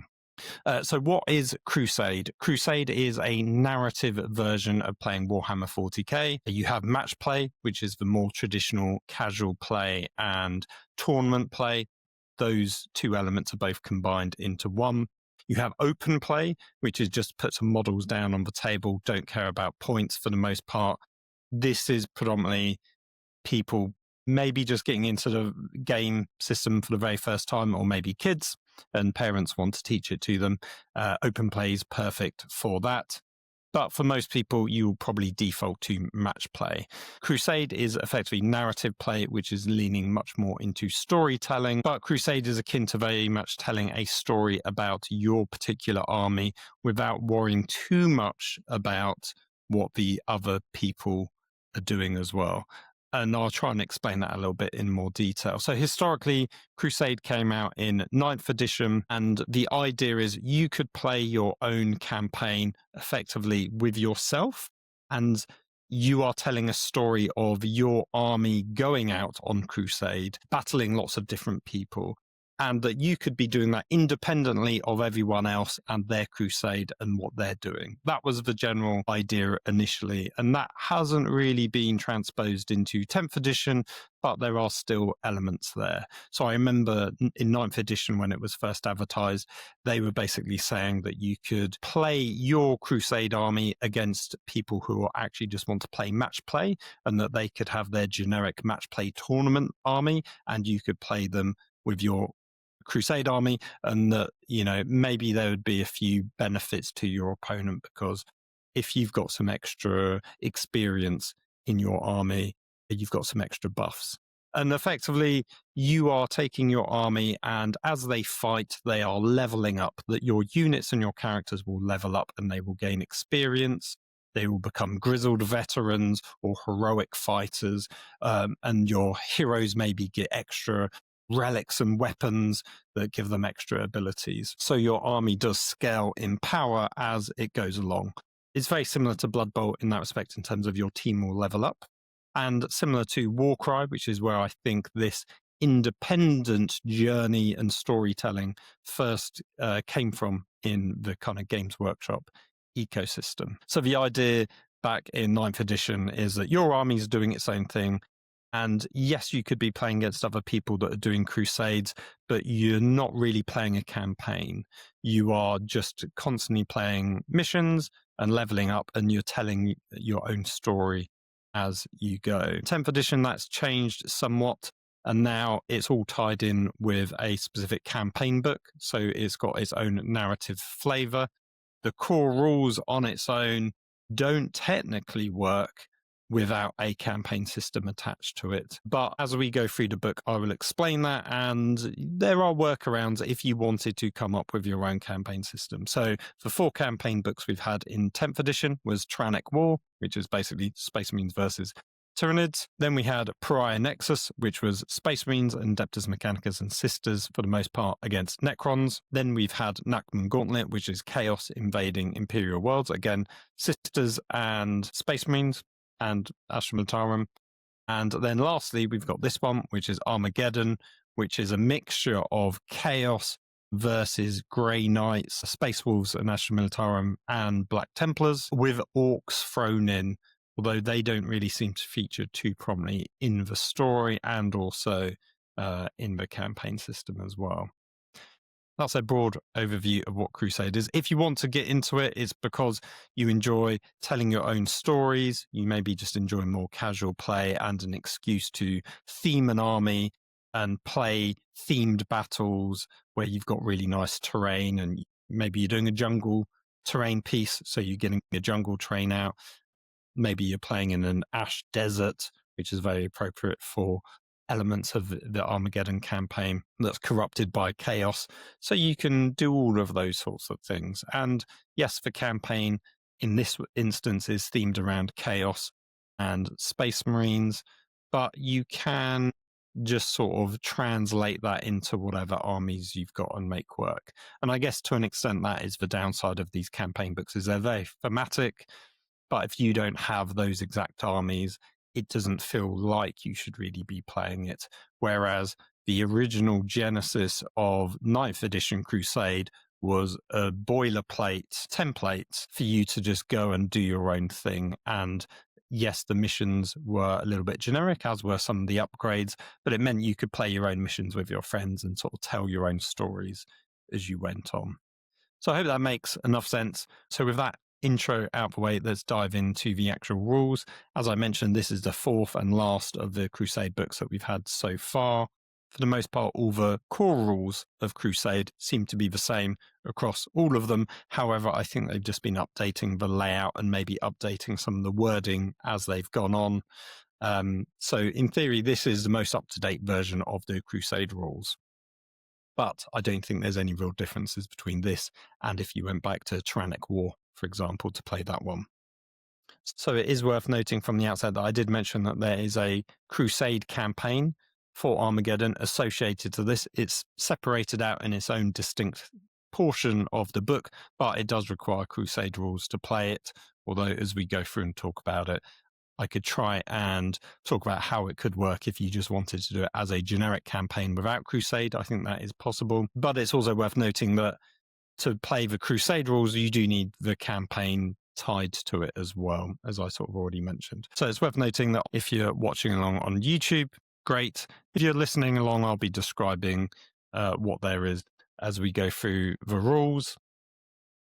And also be jumping around a little bit as well. So it's worth noting that you have a distinction between a Crusade force and a Crusade army. Your Crusade force is your total allotment in your campaign of what units you actually have available to you. That's for the actual Crusade, not your miniature collection. This is what you've been able to requisition and add to your army, much like you would have players on a team in Blood Bowl, for example. But then you also have a Crusade army, and the Crusade army is the term of the selection of units that you have chosen from your Crusade force to take to an actual battle, which is a slight difference. And I think as we get along, it will all become quite clear. You also have a distinction between your supply limit, your points value, and your supply used. So your supply limit effectively curtails how many points worth of models you can have in your Crusade force, but your points value, like normal, will be used to determine how big your army is on a particular battlefield.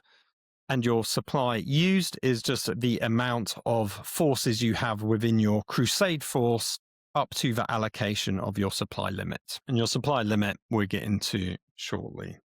You also have Crusade points, which is a sort of general way of gauging your entire army based on experience and any kind of relics and abilities that those units have. You then have your order of battle, which is this card here. This is your Crusade card, for want of a better word, which lists everything to do with your army as a whole. So at the top, you've got a name for your Crusade army. On the right-hand side, you've got your battle tally, which is the number of battles that your Crusade forces fought in. You've got your number of victories, and then you've got requisition points, which is otherwise known as RP, which is a bit like CP, but CP is used to do stratagems in an actual battle, whereas RP is used between battles, sort of in a post-game, pre-game setup, and you will use it to unlock abilities for your army, which is effectively a bit a way of spending resource allocations. You've also got your supply limit, which starts off at 1,000, so effectively 1,000 points. And then you've got supply used, which is the total number of points that your army currently consists of. So in the example here, they've got 1,000 points, but they've only spent 940 points, which is the total of all of those units' points costs added together. So very similar to building an army normally in like the Warhammer app, but some of the terms are slightly different here. Then you've got your order of battle list, which shows all your units that are in your Crusade force. You give a name to each one. You have a points value, which is your standard 40k points that it costs. You list the number of models that that unit has, because often you can take units in different strength values. So, for example, intercessors, space marines, you can have them in units in 5 and 10. And when you create this unit, it is fixed with that equipment and loadout. and unit size. But by spending your RP, your requisition point, you can actually go, I want to add some more models to this unit. So you could take intercessors from a 5-man unit to a 10-man unit, for example. So that's why it's quite important to note the size of the units that you've got down there.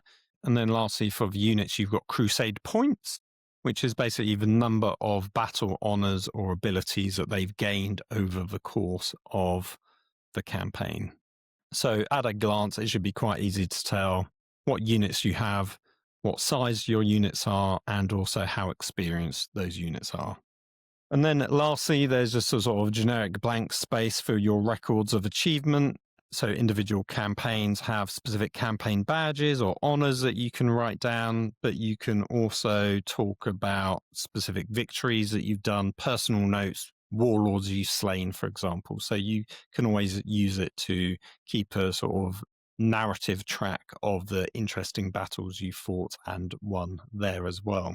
There's also a note about summoned and replaced units. And I don't really think summoning is a huge thing in 10th edition in the same way that it was in 9th edition. But replaced units, for example, happens quite a lot where you'll have a unit die, you'll spend a stratagem, and then you can place a new fresh unit that effectively replaces that unit back on the battlefield.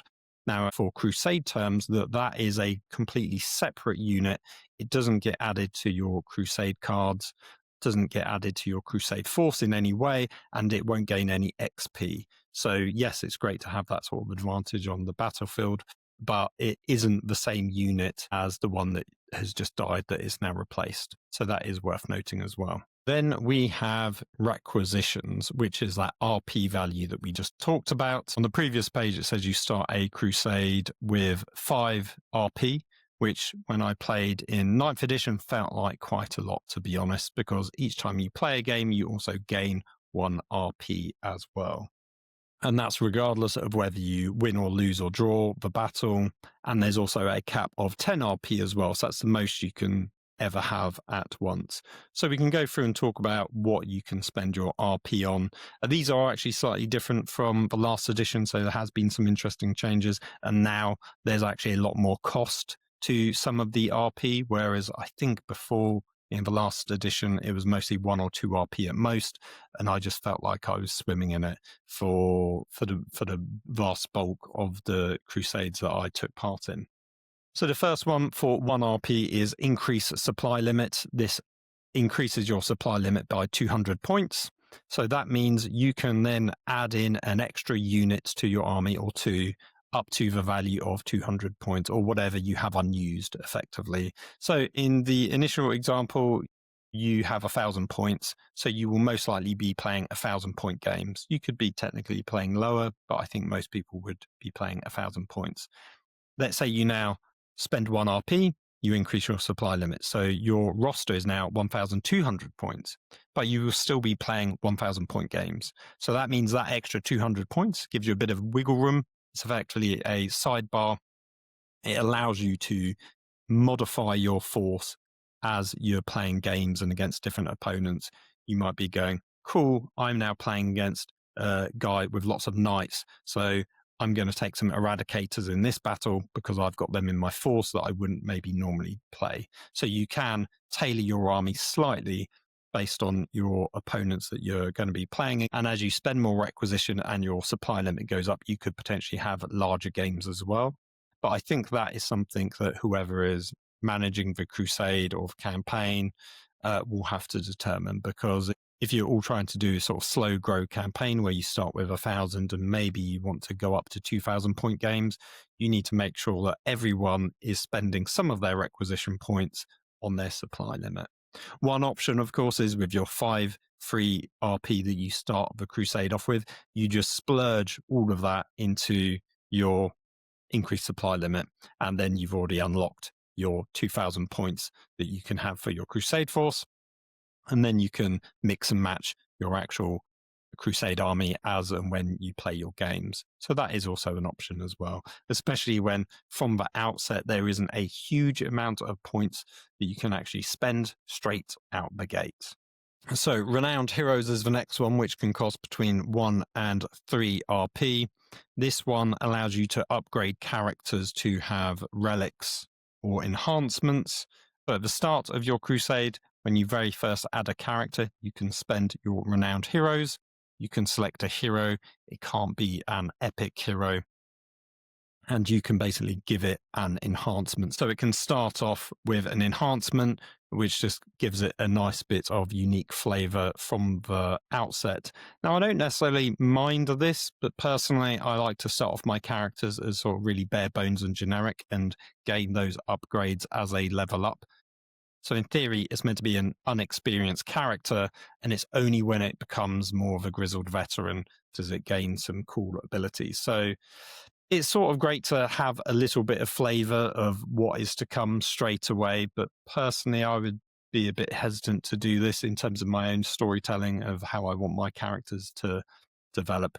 But I can obviously understand the lure of wanting to already give a cool ability to one of your heroes. So it's worth noting that you can't give it to an epic hero, and when you give it to other heroes later on, they can't have a battle scar or be disgraced or already have an enhancement. And the only time that you can spend this on a hero during a campaign is when they level up, basically, and they go to a new rank, which we'll talk about shortly. So it says at the bottom that it costs 1 RP to do, but also it costs an additional RP for each enhancement your Crusade force already has, up to a maximum of 3 in total. And I think that's factoring in the initial one as well. So this caps it out as the amount of times you can in total do it to 3, because when you've already got 2 characters with 2, it will cost you a base cost of 1.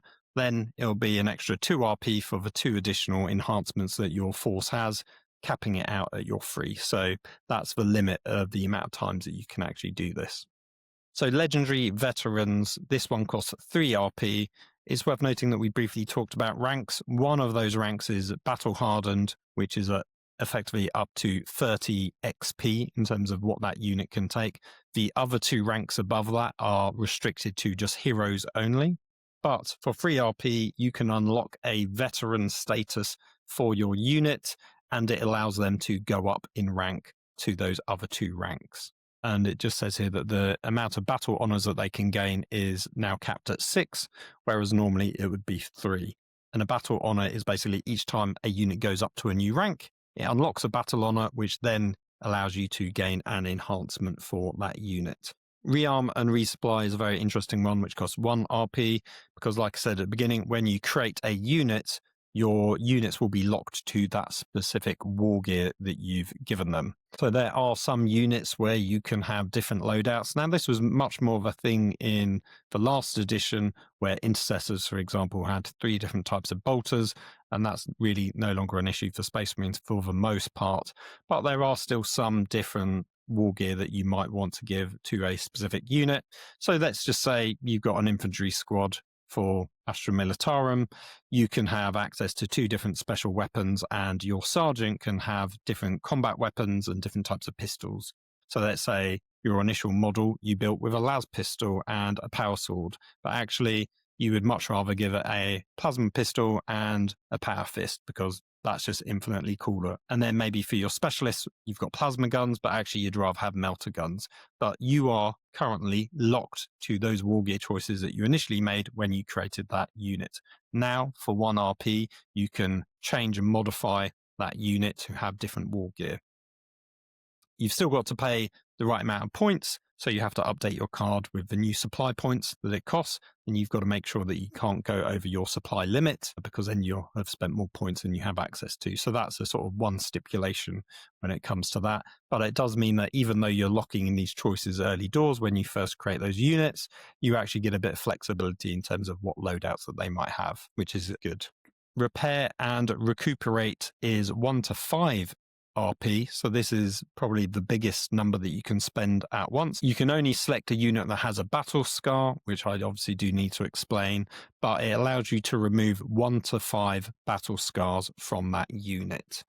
And obviously it costs 1 RP for each battle scar that you remove. We'll go into battle scars in a little bit more detail shortly, but effectively a battle scar is a negative trait that a unit can pick up if it's taken out of action during the course of a game. It's not always guaranteed that it's going to happen. There's a 1 in 6 chance that it might gain one if it's been destroyed during a battle. You might have things like a reduction to your movement or your leadership, or morale tests in general. There's a bunch of different things that you could pick up, and these are negative traits that ultimately you don't want, so I can see why they've given us an ability to remove them. However, for me, I don't like this from a storytelling point of view. For me, the idea is that you are trying to tell a story and lean into a narrative.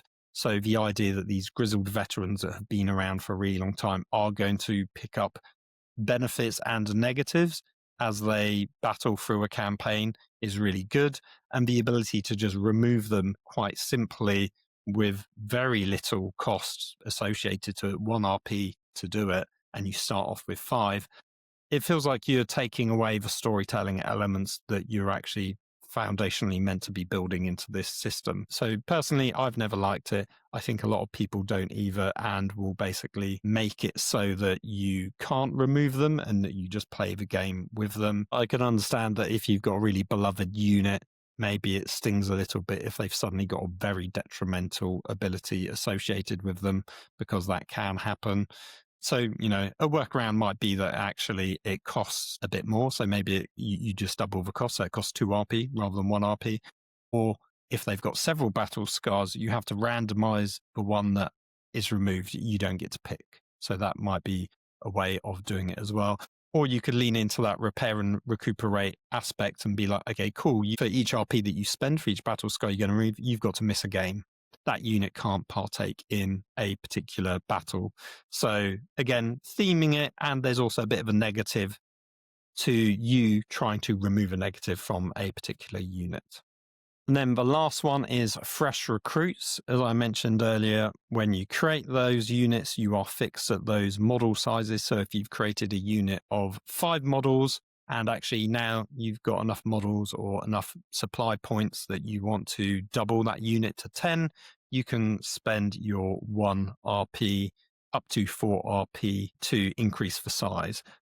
So it costs 1 RP regardless of the number of models that you're adding to the unit. But for each 2 enhancements that the unit has, it costs an additional RP up to a maximum of 4 RP in total, which is basically the 6 enhancements that a unit can have. And that's only possible to have 6 if you're taking legendary veterans. So for the most part, for a standard unit, you would actually only have 3 battle honors. And if you are rounding up, that would, I guess, cost you 3 RP. Yeah, so I guess it's a little bit odd that if you have a standard unit, it's only got 3 battle honors, it would still cost you 3 RP in total because you have to round up. And then likewise, if you've got the legendary veterans, you can have up to 6 battle honors, which is also 3 RP plus your 1 for the standard base cost. So in theory, it gets a little bit easier to upgrade a super elite unit versus one that's sort of half as good. I like the fact they're trying to factor in some of the benefits of having an elite unit that you've started off with that's quite small, and then just trying to quickly upgrade its size really easily, that they have factored in a cost to that. So if we just have a quick recap, effectively the only 2 that you can spend right at the very beginning is the renowned heroes and the increased supply limit. So for all the others, you will do that after your first battle, once you've maybe gained some battle scars or decided that you want to change your war gear or add more models to the unit. And then the legendary veterans one, you wouldn't be doing for quite a while until you've upgraded certain units, which will take quite a few games, to be honest. So like I said, to me, 5 RP at the start feels a bit too kind. I would personally knock that down to maybe a 1 or a 2 and make people earn them a bit more. And in comparison to the previous edition's Crusade game, I think Legendary Veterans feels like it's a new one, and the way they've tweaked Renowned Heroes, that's definitely changed slightly. And all the others having an exponential cost associated to them, that's definitely different as well, because before they were all sort of flat points, or maybe it was 1 to 2 RP from what I remember. So now we get on to Crusade cards. They're a little bit like a data sheet, but not quite. But each unit that you add to your Crusade force needs to have a corresponding Crusade card to it, which does ultimately mean quite a lot of paperwork, but it allows you to keep track of each unit and all the benefits and buffs that it has corresponding to it. Now, once you start leveling up and you gain abilities, it does mean overall there's a lot of paperwork to be involved in. As Dan would say, it's a hat on a hat.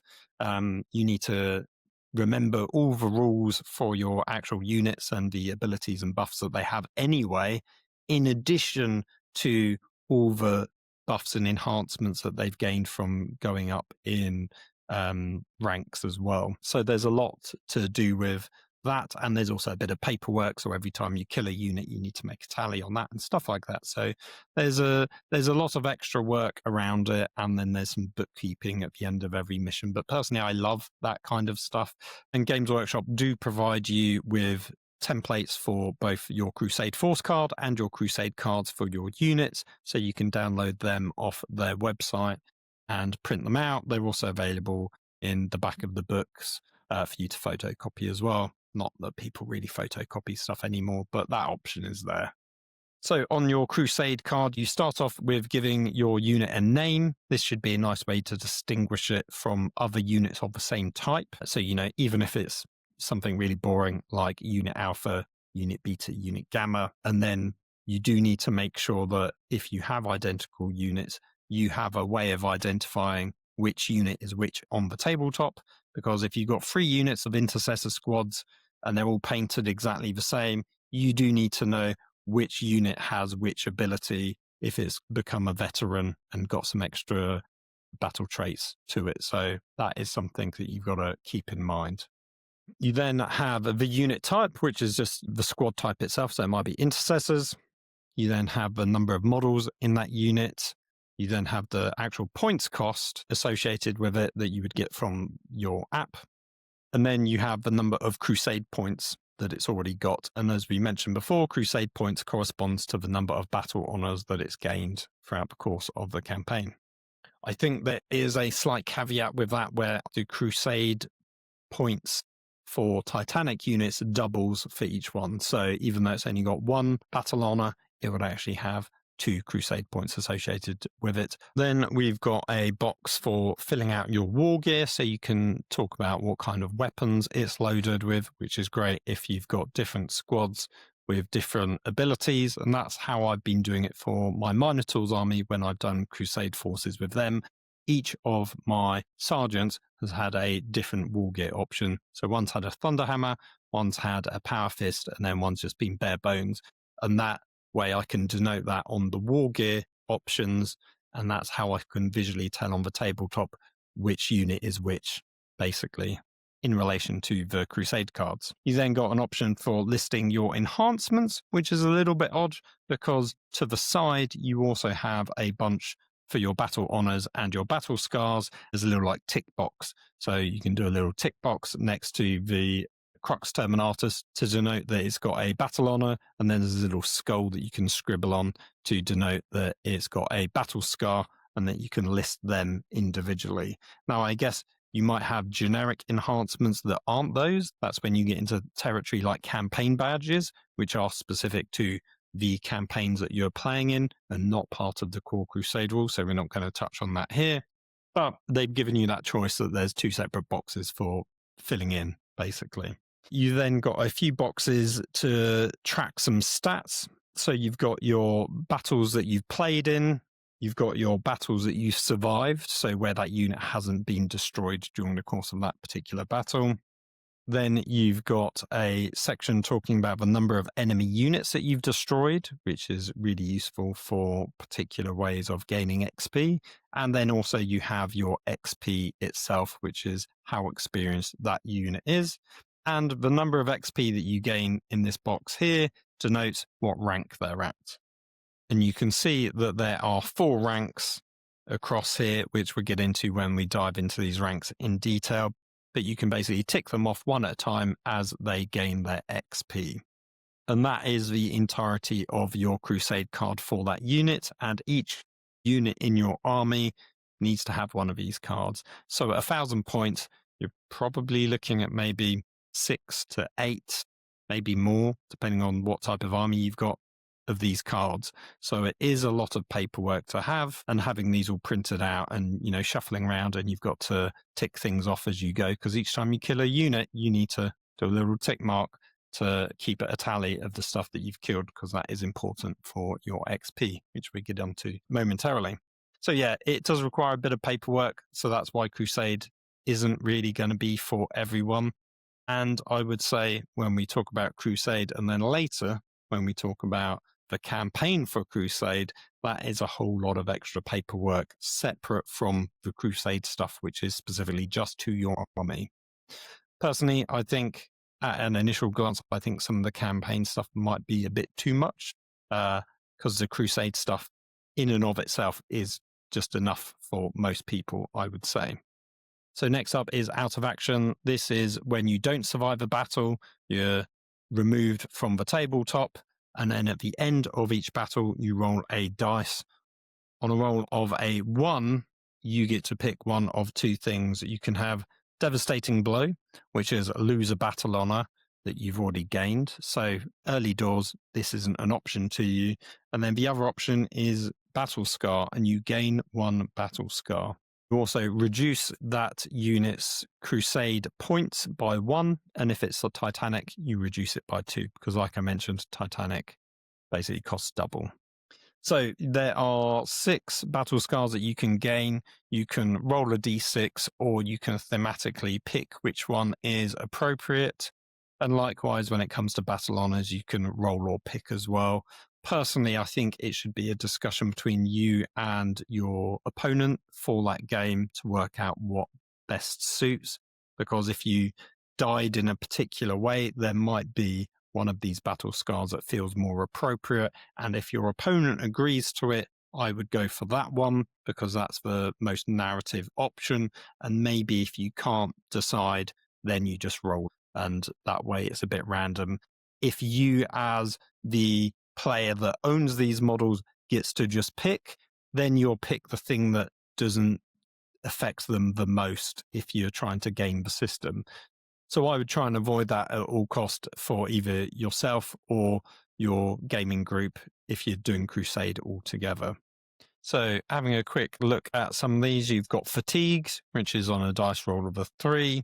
So it says subtract 1 from your OC characteristic for models in that unit, which can be quite punishing, especially if it goes down from 1 to 0. But also you don't get any charge bonuses, which means you don't get fights first when you charge, which is huge, especially on certain units. So if you got this on an assault unit, this can be pretty devastating. So I can understand why people would want to use their RP to remove a battle scar. But to me, you should just play into that. And then another interesting one for number 5, you've got Mark of Shame. It says the unit cannot form an attached unit, is unaffected by aura abilities of friendly units, and it cannot be marked for greatness. So marked for greatness is something you give to a unit at the end of a battle. You get to basically pick your MVP for a unit, and they get some extra XP regardless of how well they did or if they died. So the fact that you can't attach units could be quite punishing depending on which one it is. And the fact that you don't benefit from aura abilities feels like a bit of a hangover from 9th edition, where aura abilities was a much bigger thing, because aura abilities is very different from abilities gained from having a leader attached to it, but then you can't attach someone anyway. Yeah, I think that's a bit of an edge case. Maybe there are specific Crusade rules that give out aura abilities more so than others, but for the most part, it feels like there aren't many aura abilities in the game anymore. So yeah, that one feels like a bit of an odd edge case. And then lastly, let's quickly talk about Deep Scars, which is on a 6. This is each time a critical hit is scored against that unit, that attack automatically wounds this unit. So effectively lethal hits against your unit. Again, this is really punishing. I felt like maybe in the last edition, I could be wrong, but they weren't as bad. It was -1 movement, which is in here as well, to be fair, and like a couple of like minuses to your leadership and maybe minuses to hit or wound. These ones feel a bit more punishing, but in a way that feels good. That's sort of what you want from battle scars. You don't want them to be just trivial. There's also a note about attached units, and it's basically saying even though a unit is attached on the battlefield, there's still technically two separate Crusade cards and two separate units. So each unit will gain an XP at the end of the battle, and when you have to make an out-of-action test, you do them on an individual basis as well. But there is also a note specifically around combat tallies and gaining XP for doing things like agendas. When you mark those off, you don't give it to both units. You have to pick either the leader or the bodyguard unit to gain that. So that is a little bit of a downside, but also completely fair, because otherwise you're, killing one unit, but then you're doubling the amount of units that are gaining that tally. So this feels like a sort of sensible rules tweak for that. So next up, we've got the ranks and battle honors, which we've talked about a lot, but now we can finally give it a deep dive. So there are 5 ranks in total. So from 0 to 5 XP, you are classed as battle ready. So everyone starts for Crusade as battle ready. From 6 to 15 XP, you are blooded. Then 16 to 30 XP, you are battle hardened, which is the cap that units can go to unless you're a legendary veteran, in which case you can go above. And the other 2 ranks, like I said, are normally exclusive to character models. So 31 to 50 XP, you are heroic. And then lastly, if you are 51 XP and above, you are legendary. So that is a kind of cap on your rank, but you can still keep earning XP above and beyond that based on your tallies and your games and stuff like that. So that makes sense. So you have 2 things. You have battle honors, and each time you go up a rank when you've accumulated enough XP, you gain a battle honor. But unlocking a battle honor also gives you a battle trait. Similarly worded, but slightly different things. The battle trait is the actual enhancement that your unit gains, whereas a battle honor is effectively just a new title and a new rank for going up in rank. There might be times when you can gain a battle trait outside of gaining a battle honor, but for the most part, they are going to be seamlessly tied together. And as we mentioned before, each time you gain a battle honor, you increase your Crusade points on that unit by 1. But if it's a Titanic unit, you increase it by 2. You can also have a maximum of 3 battle honors for a standard unit. And then for characters, it's capped at 6 as well, which corresponds for the most part of the ranks. And again, noting if you take legendary veterans, you can also unlock 6 battle honors for individual units that have taken that requisition. So how can units gain XP? There's a bunch of different ways. So the first one is battle experience. Every unit that took part in a battle, whether it lives, dies, survives, just gets 1 XP. So everyone that took part gains 1 XP. Then there's Dealers of Death, which is 1 XP for every 3 units that unit destroys. So that's why having a tally is quite important, because you need to keep track of how many units you've killed of your enemy, because for every 3rd, you gain an extra XP. So you got Marked for Greatness, which is 3 XP. Basically, at the end of any battle, you can select 1 unit to be your MVP, and you can give it 3 XP. This is a great way for getting units to get XP and gain up in ranks, even if they're not doing as well on the tabletop as you had hoped for. So they might have died, they might be not achieving their agendas, but you can still sort of push them to greatness. So this is quite a good one often to use on characters if you want to try and level them up early doors, even if they're just getting blasted off the tabletop. It's worth noting that you can't give XP to epic heroes because they are named heroes. Obviously, they are already capped out. You can't give them to fortifications because buildings do not gain experience.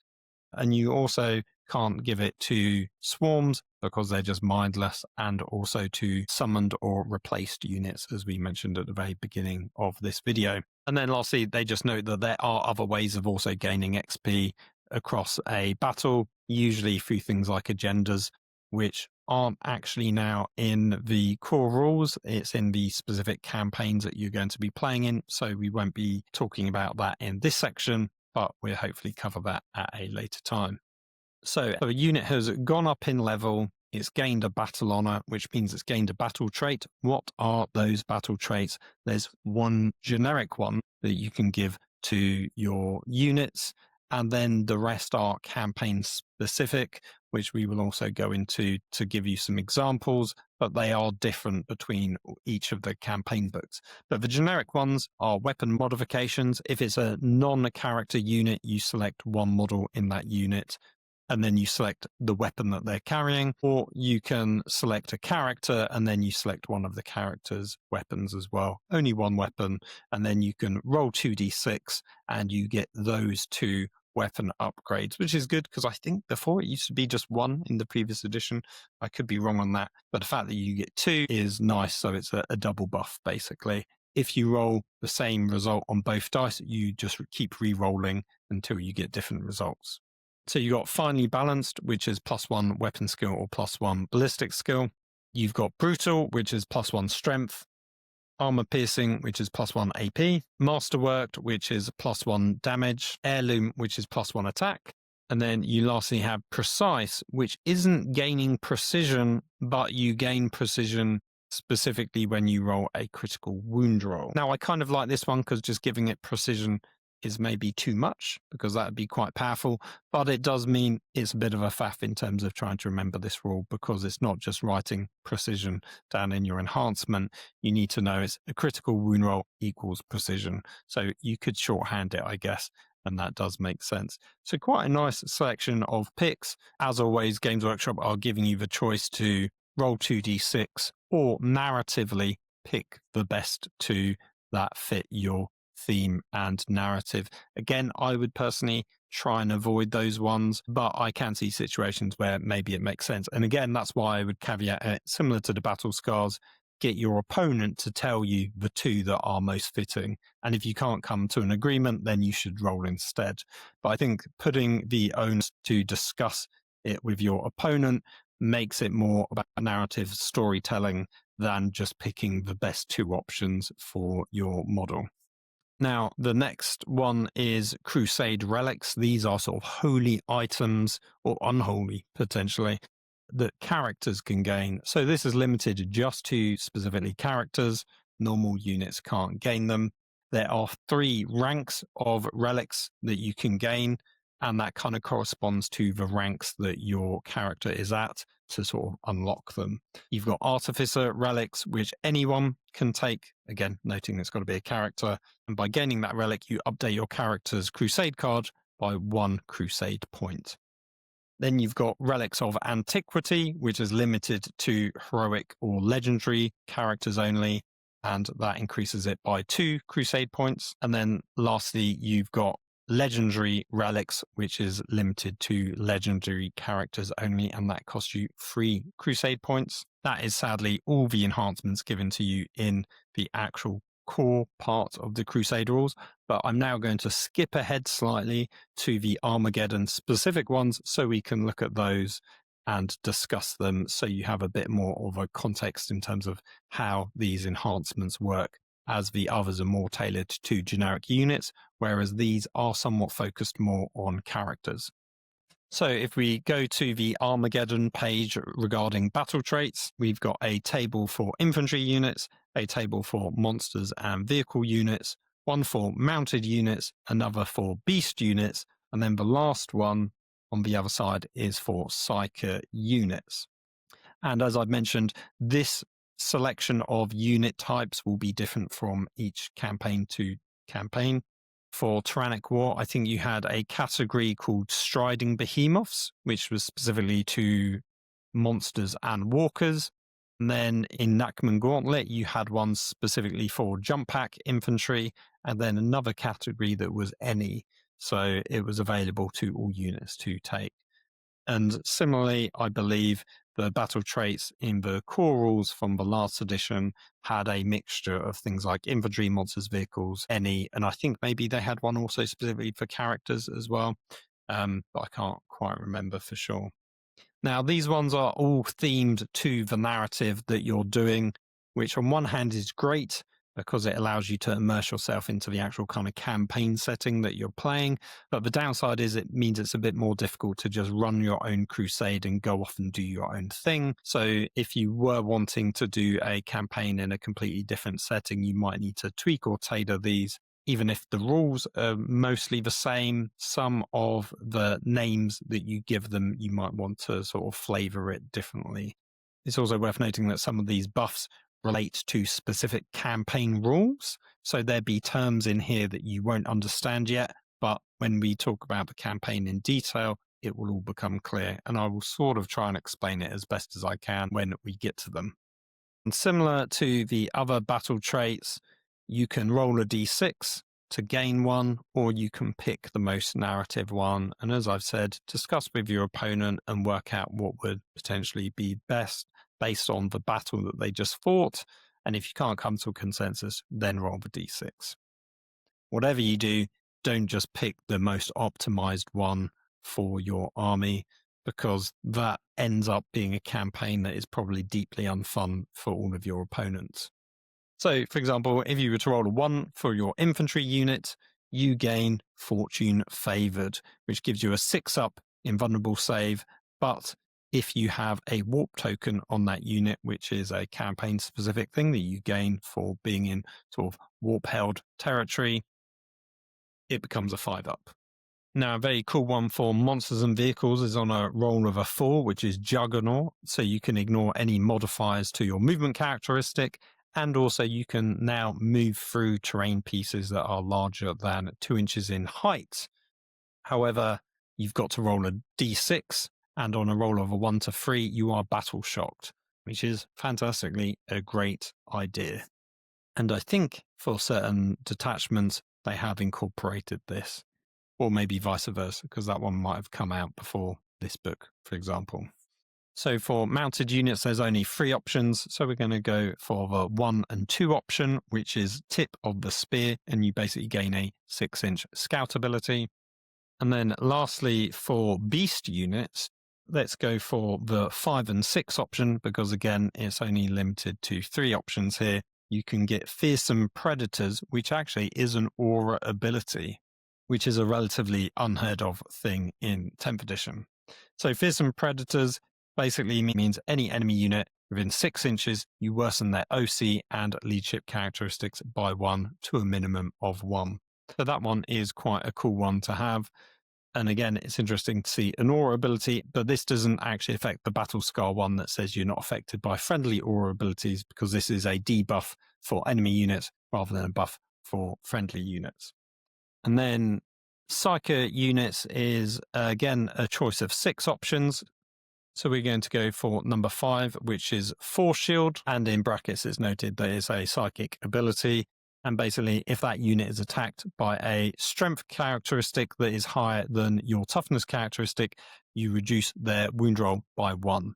So very similar to Wardens for Custodes, for example. This is actually quite a powerful ability. So if you happen to get that one, that is very strong, although that might be dependent on the type of unit and its toughness that it actually has.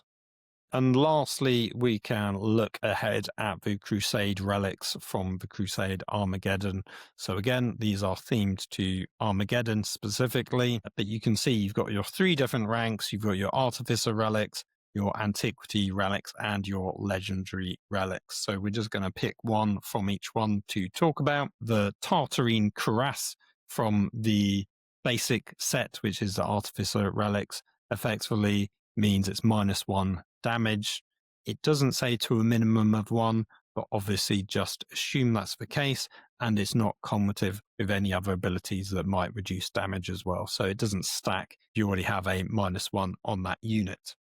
And then under the Antiquities relics, you've got the Riftwalker's Astrolabe, which gives a character Deep Strike, and also it confers Deep Strike to any unit it is leading, which is really good, because normally they would both have to have Deep Strike to be able to do it as an attached unit, whereas now this one character can give it to any other unit that doesn't have it, which does make it really interesting. But that also sort of makes sense, because most units that have Deep Strike can often only be attached to units that also have Deep Strike. Not always the case, but there's a lot of cross-pollination, whereas a unit that doesn't is very unlikely to be attached to a unit that does, for example.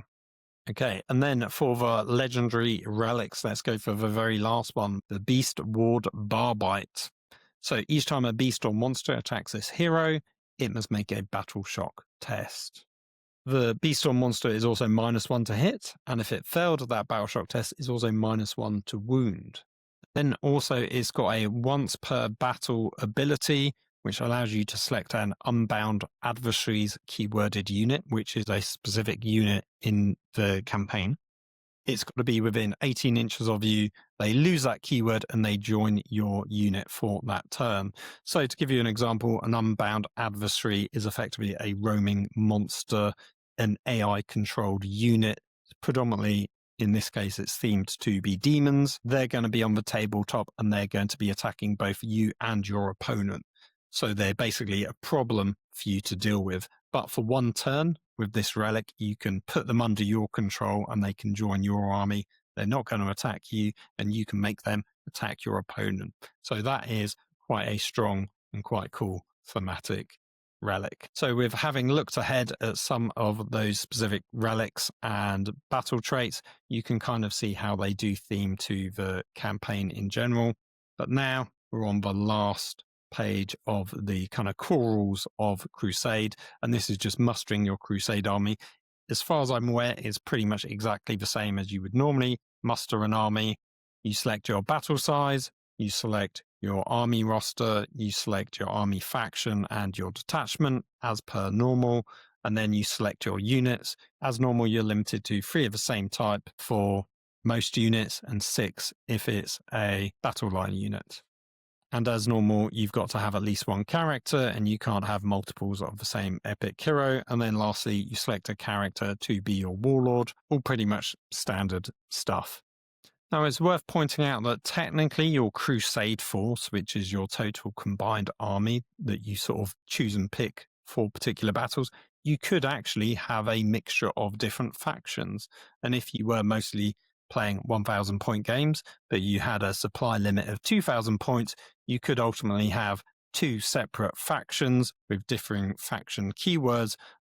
But when it comes to actually playing the game, here you select a specific faction. So you could have a mixture of, let's say, Dark Angels and Astra Militarum in your Crusade force.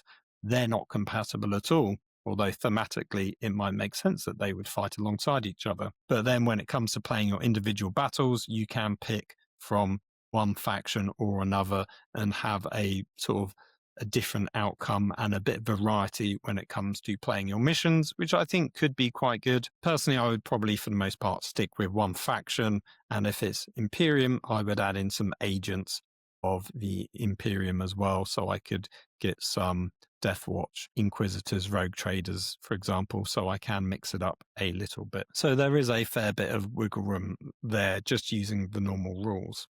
So that's it for the Crusade rules. There are extra things bolted on, such as the missions and the agendas, which are sort of like secondaries, but they are all, for the most part, locked to the specific campaign books. So those things we will cover in the next section when we actually look at the Armageddon campaign rules in detail.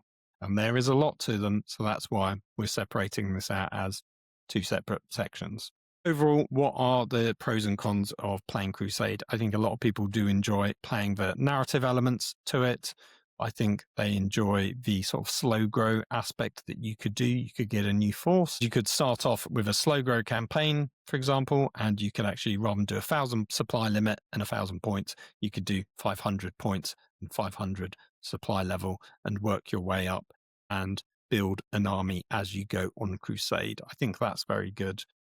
And the original intent of Crusade was that you as a player could be playing against other people that maybe aren't on Crusade, or they're doing their own Crusades with other people, and there's a bit of cross-pollination between different kind of Crusade campaigns. That is viable and could be quite interesting. And I think ultimately it's just fun seeing your army grow and gain experience, and you become attached to these named characters and units. It just feels like there's a lot more world building going on. And ultimately, a lot of that storytelling elements is at the heart of what 40k has always been about. And that feels somewhat slightly lost in the more competitive scene.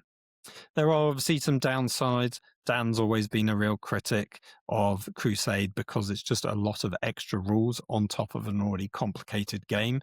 So actually, while it feels like it's geared somewhat to newer players, I don't think it really is, because it is actually just a lot to get hold of and just trying to learn to play the game, remember your army rules, your detachment rules, your stratagems. All of that does actually add up and is a lot of mental load. And adding Crusade stuff on top of it is a bit more complicated. Now, a lot of that is bookkeeping before and after your games, but during the actual game, the only things you need to remember really are units that have battle scars and battle traits, and they're only going to have them when they have leveled up and gone up a rank, with the exception that you could spend some RP at the very beginning and you could give one character a battle honor. For the most part, early doors of doing a Crusade campaign, there's not going to be many units with enhancements on them, so there's not going to be a huge amount to remember. However, 5, 6, 10 games in, there's going to be a lot of units with a lot of extra rules to remember, and then that's when it becomes a bit complicated, especially in maybe 2,000 point games. Maybe in 1,000 points there'd be fewer units, but those few units might have just as many abilities as you would have in a 2,000 point game. So there are going to be a lot of pros and cons to playing it as you go along. But I think overall for me, I like seeing that growth in your army and feeling attached to it, being upset when they gain battle scars or when they defeat an enemy that's been vexing them over multiple games. I think there's a lot of fun elements that you will get from Crusade. So yeah, I hope you enjoyed Crusade. If you have been playing Crusade, please let me know down in the comments, wherever you can possibly leave comments. I would love to hear from you. I do know people that play it on a regular basis and really enjoy it. You know, it has a different way of playing. You're not playing from chapter approved, so it does give you a different way of playing 40k from the normal sort of standard match play way of playing. So with that all said and done, and I've probably talked your ears off for more than you can care for, we'll move on to whatever comes next. In this part of the episode, I'm going through Crusade Armageddon through the Armageddon campaign rules. If you're listening along, we've already talked about all the lore from Armageddon and also covered all the Crusade core rules, but what ties into those core rules is the specific Armageddon campaign. So we're going to get into that now. And as I've mentioned previously, there are 4 different campaign books and each one has different Crusade rules. So you are spoiled for choice in terms of theme and flavor. This one is all about the planet Armageddon, the forces of chaos versus the Imperium trying to hold on to that planet and purge the planet of chaos. And it's a warp-tainted land. Angron is there doing many violent things, and demons are spilling out through the warp. So we're likely to see a lot of those narrative elements sprinkled into this campaign system. So with that all said and done, let's now get on and have a look at the actual campaign rules itself. So the first page is just giving us an introduction into what's covered in the campaign, and it's probably worth talking about this just at the very beginning so you can get a sense about what is covered within this campaign. So we start off with the Armageddon campaign and how it fits in and alongside the other campaign books. We've got Crusade badges as well, which are badges of honor that your units can gain for taking part in the Armageddon campaign. You've got battle traits, which we talked about in the last section, which are bonuses that your units can get when they level up. We've got mighty champions, which are special unique abilities gifted to epic heroes. We've got Crusade relics, which is something similar to battle traits, upgrades that characters can take when they level up. We've then got the Armageddon Crusade battles, which talks about the flow of the setting up of a game, playing the game, and the post-game sequence, similar to what you would find in the fold-out of your chapter-approved booklet that comes with the deck of cards. And then you've got Hellscapes, which are your unique settings to be fighting in. Anomalies are a spin-off of this, which basically give you some warp-infused flavor that occurs on a turn-by-turn basis. You've got Unbound Adversaries, which are enemies that will be on the tabletop. These are themed to demons, and they will be pitched against both you and your opponent. So neither of you get to control them, and they are something for you to both deal with. Then you've got Crusade Blessings, which is a balancing mechanic. You've got agendas, which are effectively your secondaries that you can do within your missions. And then you've got, lastly, the Crusade missions themselves, and there is a lot of them. So on the Armageddon campaign page, it just gives you a very brief overview of what the campaign entails, but we're going to get into the weeds of that when we go through the other pages. But it also briefly here talks about the Crusade badges, which are things that your units get. And weirdly, it talks about the Crusade badges here, but then details them later on. So effectively, after every battle, every unit gains a campaign badge, but that's not quite the case, because actually every badge has a stipulation on it in terms of the requirements that need to be met to gain that campaign badge. But effectively, once you've unlocked that badge, that unit gains that badge, and it keeps it forevermore, even if you were then playing other campaigns. So, for example, if you play through the Armageddon campaign with your Crusade army, but then after you finish this campaign, you go on to fight in the Nakman Gauntlet campaign, your army will still carry those badges of honor, the campaign badges, into that campaign as well. And it says that some battle honors are tied to specific Crusade badges. I've yet to see that myself, but apparently, according to the book, those do exist. So the first thing you need to do for the Armageddon campaign, and with any of the other Crusade books, you need to select a campaign master. Now, in an ideal world, this would be someone not playing in the Crusade, so they are fair and impartial when it comes to being an arbiter for some judgment calls. But they do say you can be a player as well. But at the end of the day, this is really just someone collating all the game records, the wins and the losses, who played who, and logging that down and keeping track and making sure everyone is on pace to completing their games in each phase of the campaign. You then need to form some alliances. There are 3 alliances to pick in total. It does say you can have a minimum of 2 players, so at the very least, you need 2 alliances. The first 2 that are given here should be the main 2, and then the last one is a bonus one. So the first one is Gatebreakers. This is themed to be the Imperial forces. These are the people on Armageddon that are trying to destroy the Red Angel's gate.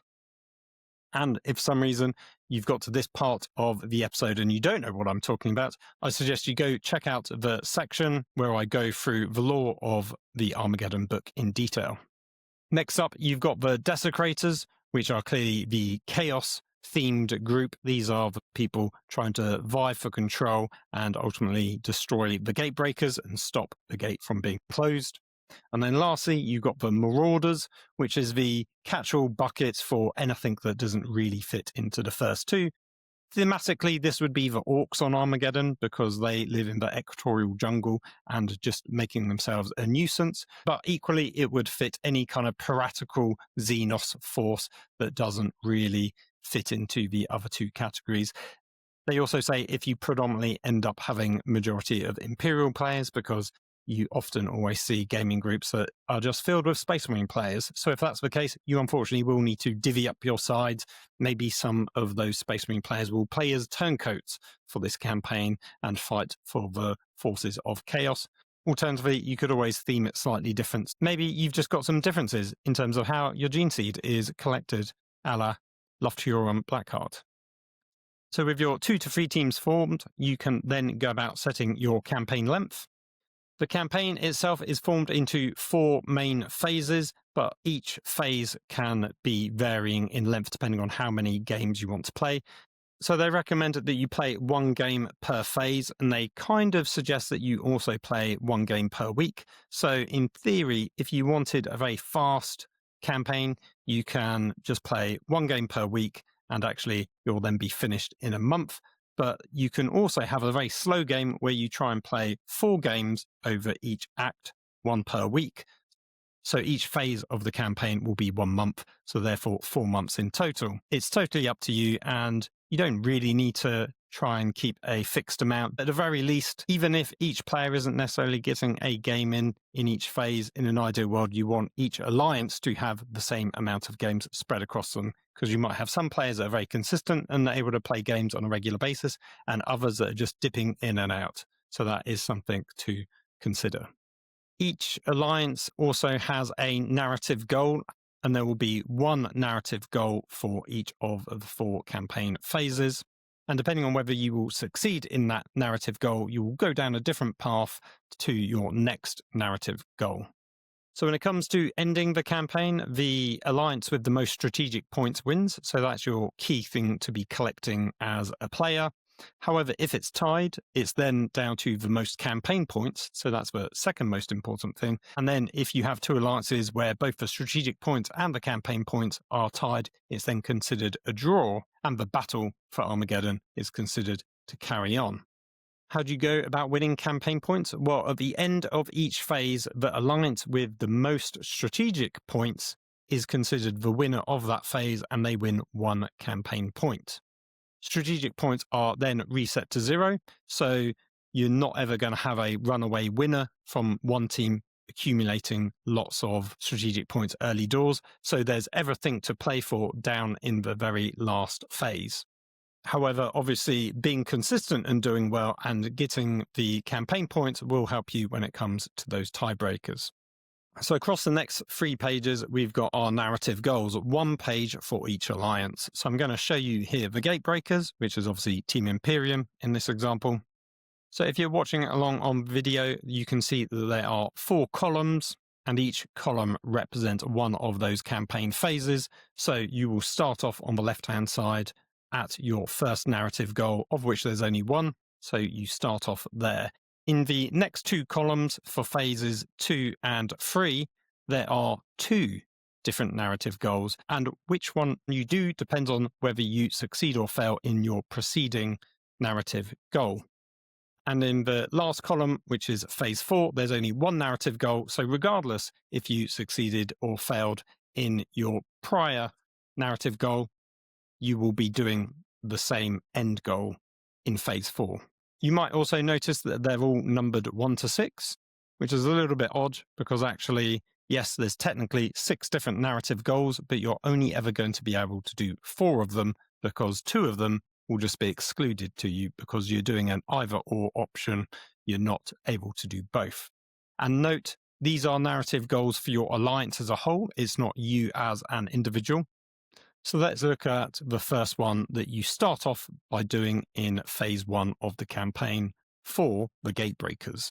So it's called Stabilizing the Front. At the end of each battle, if you are the victor, gain 5 strategic points. Now it's worth noting that that benefit is the same benefit for both the other 2 alliances for their phase 1 narrative goal.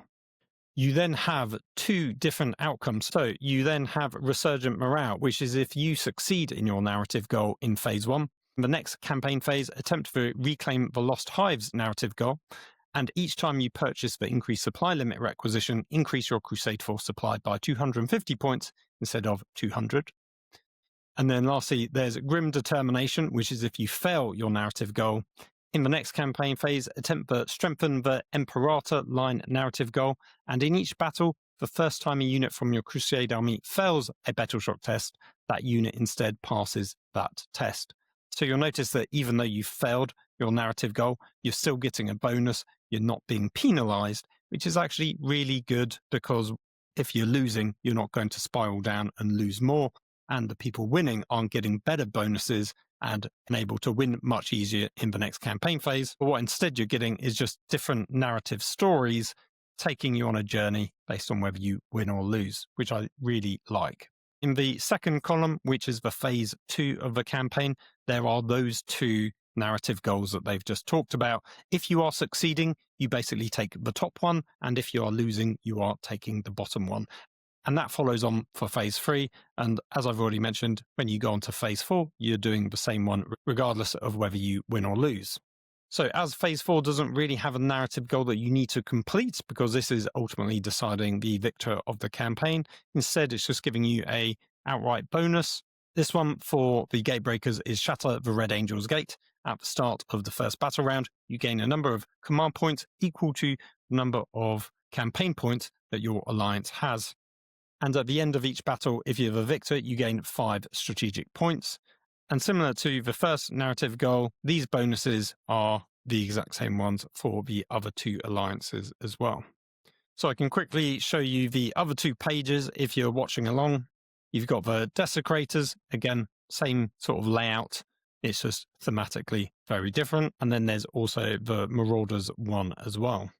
So we've then got the Crusade badges. Each alliance has its own set of 3 Crusade badges, and each one is progressively more difficult to achieve. Now, it's not mentioned here, slightly oddly, but it's mentioned at the beginning of the campaign rules that effectively every unit in your army that took part in a battle gains a campaign badge. However, there's 2 stipulations on each campaign badge, which, as far as I'm aware, you have to meet to gain that campaign badge, and each one gets progressively more difficult. So if we look at the Gatebreakers 3 badges, the first one is Liberators of Theradis, and to gain this one, you need to have at least 10 strategic points or completed 1 narrative goal. For the second one, it's Saviors of the Northern Hive, and for this one, you need 20 strategic points or completed 2 narrative goals. And the final one is Breakers of the Angel's Gate, where you need to have gained 30 strategic points or completed 3 narrative goals. Noting that in total, there are only 4 narrative goals that you can actually complete.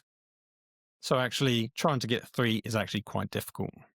Now, these are bullet pointed, so I assume you don't need to do both of them, i.e. you don't need both 10 strategic points and to complete 1 narrative goal, and instead you need just 1 of them, because actually I think trying to achieve both would be quite difficult, but nowhere in the rules that actually seem to qualify which of those it is, whether it's both or just 1. So personally, I would just say it's 1, but potentially maybe you want to discuss that with your campaign master or collectively as a campaign group and decide which one you want to do. And as I've mentioned before, these will apply to units that took part in a battle that have successfully met those requirements, and they will stay with that unit forevermore, even if they then go on to other campaigns. So it's a nice little record of their achievement if you're going to play multiple Crusade campaigns. So these battle traits are something I've already covered in the Crusade core rules, because the Crusade core rules don't really work without these. So I showed them off there. So I'm not really going to talk about them in detail, but just know that these are bonuses that units can get once they go up a rank and effectively have accumulated enough XP to level up. There's a bunch of different ones depending on what type of unit there are. So in these examples, you've got infantry units, monsters and vehicles, mounted, beasts, and psychers. You've then got mighty champions. Basically, every time you add an epic hero to your Crusade force, you have to alert your campaign master, and they will assign that epic hero one of these mighty champion abilities. This is just extra narrative flavoring to tie them into the Armageddon setting. Now, if you want to historically recreate the battle for Armageddon, they give you some examples if you want to take High Marshal Helbrecht, Chaplain Grimaldus, and Angron. So they give you some guidance on what to take there. So there's one extra little caveat around the rules that it's worth noting, that if you happen to have a unit that contains multiple epic heroes, because it contains several characters, only one of those epic heroes actually gains the benefit, not all of them. So the campaign master gets to pick which one it goes to. So let's quickly look at Frontline Champions, which is the first one of the 7 that they've given us here. At the Declare Battle Formation step, select one of the following. While this model is leading a unit, weapons equipped by models in this unit have the Anti-Unbound Adversaries 4+ ability. Noting that the Unbound Adversaries are these non-player controlled units that appear on the battlefield that both you and your opponent have to deal with, effectively AI-controlled roaming demons. So this would allow you to wound them on a 4+. You then also select one Armageddon battle trait. This must be a battle trait they could have if they were not an epic hero. And until the end of that battle, this epic hero model and the unit they join have this battle trait. So you gain an extra battle trait as well, which is pretty good. And some of those are quite tasty. And specifically, it says you get to choose it as well. So that could be very strong. So we then move on to Crusade relics. And much like battle traits, I've actually already covered them in the Crusade core rule section. But these are equipment that heroes can gain when they level up. Instead of selecting a battle trait, they can take a Crusade relic as well, which is a very powerful ability that they can gain.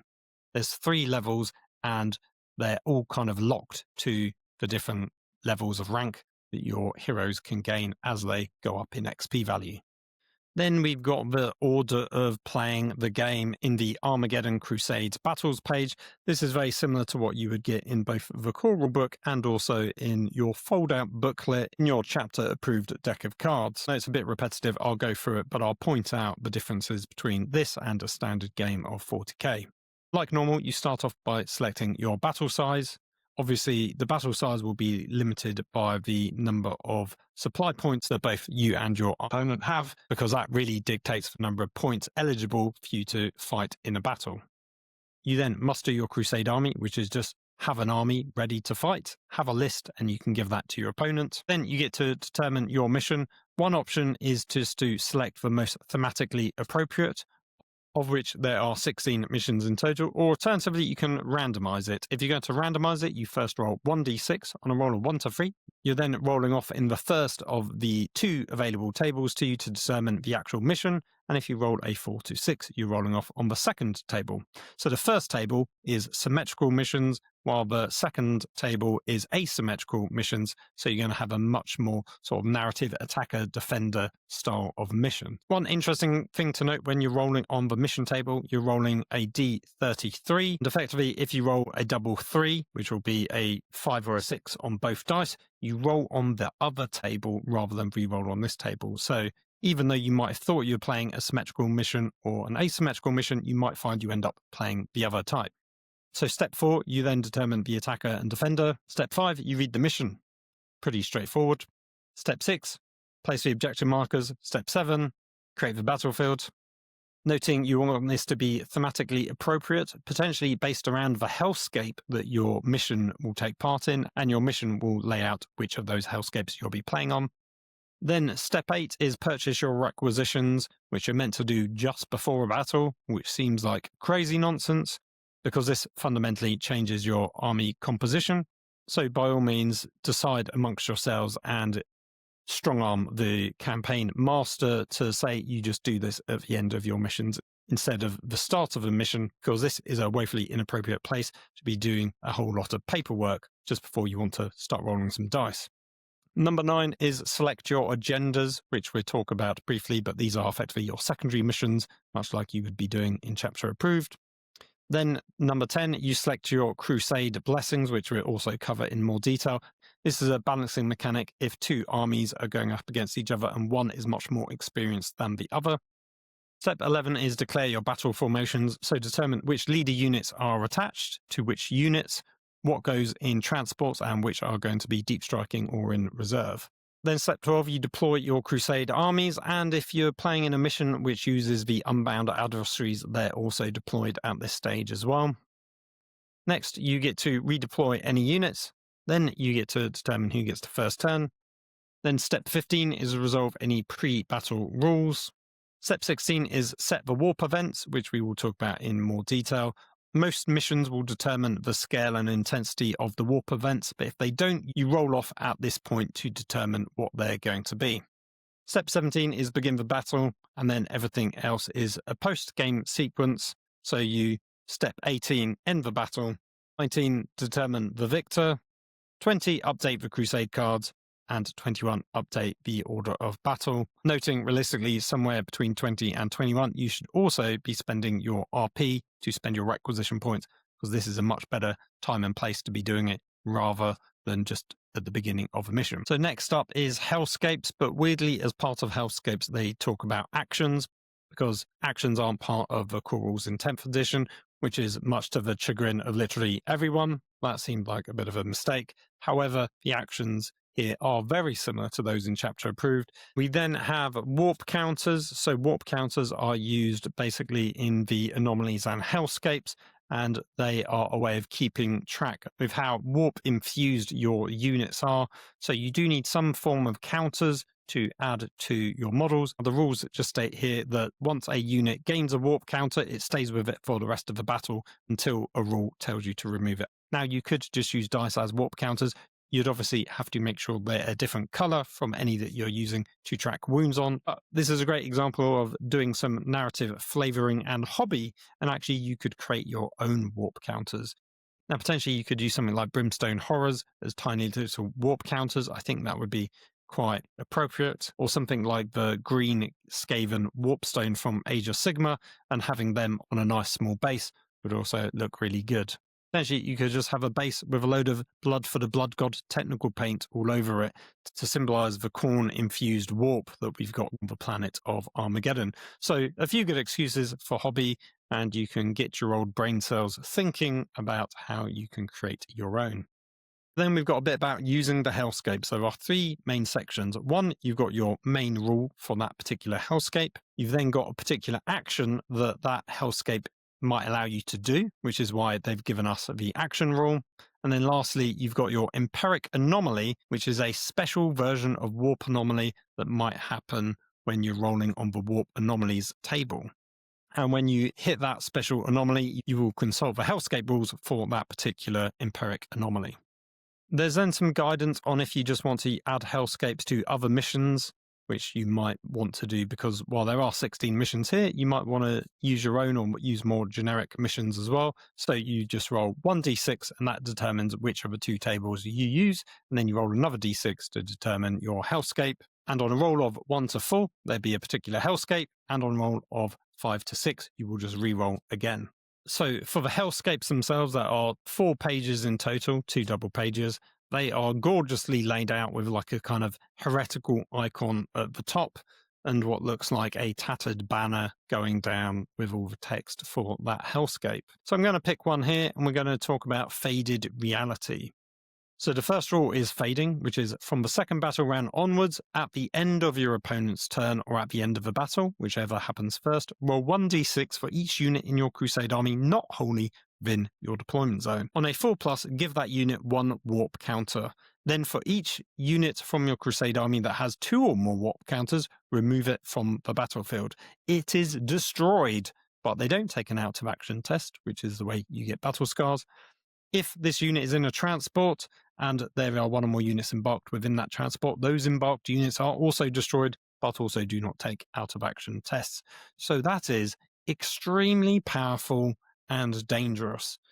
And you're going to be really encouraged to stay in your deployment zone. But sadly, to fight the missions, I can imagine you're going to be going outside of your deployment zone, because getting 2 warp counters means you're out of the game. So from the third battle round onwards, you've got quite a high chance that a lot of your units will be disappearing from the table, unless you do the following thing.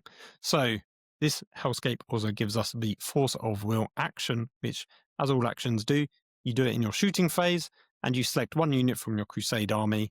It completes at the end of your turn, and if it does complete, you remove all warp counters from that unit. So you do have a way of mitigating gaining those warp counters at the sacrifice of not really being able to do anything that turn. Obviously, you could fight if you're within combat, but you can't shoot and you can't charge. So this is quite punishing. And then there's the empiric anomaly, which is the special warp anomaly that you might get when you roll on the anomalies table, which we'll get onto next. And this is the empiric anomaly. So starting with the player who has the first turn, each player selects 1 unit from the battlefield, noting it doesn't have to be yours, and then roll a d6. On a 1 to 3, give that unit 1 warp counter. On a 4+, if that unit has 1 or more warp counters, remove 1 counter from that unit. So it could be positive, it could be negative. It's literally down to a 50-50 dice roll. So it's up to you to either play risky and try putting it on one of yours, hoping that it can remove a counter. Maybe you go for a big play and try and put it on one of your opponent's models, hoping it will give them a second counter and knock that unit out of the game. Or you could play it safe and put it on an enemy unit that has 0 warp counters on it and hope it gains 1. And if you roll a 4+, nothing happens. And then on the second page of Hellscapes, let's talk about Endless Nightmare, which is the last one. So the rule for this one is no respite. Until the start of the 4th battle round, each time a unit with no warp counters is destroyed, excluding character units, that unit's player rolls a d6. If the result is greater than the current battle round number, that player places that unit into strategic reserve at its starting strength with all its lost wounds regained, although any one-shot weapons equipped by models in that unit that were shot before they were destroyed still count as having been shot. But you do give that unit 1 warp counter, noting that on the missions that these are going to be on, the warp counters mean something different from the last Hellscape. So this one's quite cool. Rather than being punishing, you've just got a way of bringing back your dead models and keeping them alive for a bit longer. But they do go back into strategic reserve. So they are going to be off the table. And depending on if they can deep strike or not, they might struggle getting back on the board in an interesting spot. So if hellscapes weren't enough complicated rules for your missions, you've also got the anomalies. These are warp anomalies. Now you have on the left-hand side a beautiful representation of these warp anomalies. Effectively, it's a strength and scale chart. They are concentric circles, circles within circles. And the circles are split up into thirds, and each third represents a different intensity. So for intensities, you've got minor, major, and catastrophic. And these basically determine when the warp anomalies actually start happening in the mission. For the minor anomalies, it's just at the start of every battle round. And then for the major, it's at the start of every player turn. So effectively happening twice per battle round. Then you have your 3 concentric circles, which is your intensity scale, starting from the smallest circle on the inside, working your way out from the lowest to the highest intensity. And this determines the number of times you will roll on the anomalies table each time one of these anomalies is triggered. So for example, in the minor section of anomalies, you are always, regardless of intensity, just rolling for 1 warp anomaly. And for the major and catastrophic warp anomalies, you are rolling for 1, 2, or 3 warp anomalies, depending on the intensity. Now, most missions will tell you what the scale and intensity is, but there's a few little rules that talk about generating your own, either if the mission doesn't tell you, or if you want to apply this to any other mission that you might find in any of the other books, or even if you want to make your own custom missions. So to do that, you simply roll 2d3, assigning one of the d3s to the scale and one to the intensity. As we've already talked about, the scale determines at what point in the mission do these anomalies occur. When that thing is triggered, whether it's the start of a particular battle round or the start of a player's turn, you will roll 3d6 on the anomalies table, which will generate you one of the myriad warp anomalies. So the bottommost result from 3d6 will be a 3, so that will give you demonic assault. For each unit on the battlefield that has 1 or more warp counters, that unit suffers d6 mortal wounds for each warp counter it has. So if you've got multiple warp counters, this can be exceedingly punishing, but noting that you would need to roll 3 ones on a d6. So depending on how good your luck is or how terrible it is, this in theory should be a rare occurrence. Now, if you happen to roll a 10, this is your special empiric anomaly. This is the empiric anomaly given on the hellscapes. So depending on which mission you are, you'll be given a hellscape, and depending on which hellscape you're on, you will have a different empiric ability. So this means no matter how many times you're rolling on this table, you've always got a chance of something quite unique happening on each and every mission. So number 11 is Warp Surge Anomaly. This is another special one. Now, every single mission should have a unique Warp Surge Anomaly rule associated with it. So you will go back to your mission and look up the rule there and determine what it is. And if it isn't, you will do this generic one instead, which is starting with the attacker. Each player selects 1 unit and gives that unit 1 warp counter. And then for the very top end of the anomalies table, if you roll 3 6s, you're going to end up with reality blinks. So for each unit on the battlefield that has 1 or more warp counters, roll 1d6 for each warp counter that unit has. The result is the number of wounds that unit regains. One at a time, you can do the following. If the unit contains 1 or more models with fewer than their starting number of wounds remaining, select one of those models and it regains 1 lost wound. If all models in that unit have their starting number of wounds, but the unit is not at full strength, 1 destroyed model is returned to that unit with 1 wound remaining. And lastly, if all the models in that unit have the starting number of wounds and the unit is at starting strength, it does not gain any more wounds. So you will follow this, effectively regaining either wounds or a model with 1 wound, and then potentially that 1 model regaining its wounds back until it's at full strength, and then repeating that process. So again, if you're going to roll 3 1s, it's going to be extremely punishing, but if you can roll 3 6s, it's going to be pretty good for you, but also good for your opponent as well. unbound adversaries. So these are meant to be representing the Khornate demons under Angron's control, roaming mercilessly, spilling out from the warp, attacking everyone in sight. Now, there's a few things here which make this quite interesting. One is very thematic and flavoursome, probably less so if you're playing the Chaos Alliance and finding yourself attacked by your own Khornate demons, especially when you're World Eaters and you have Angron, but your own demons seem to be attacking you.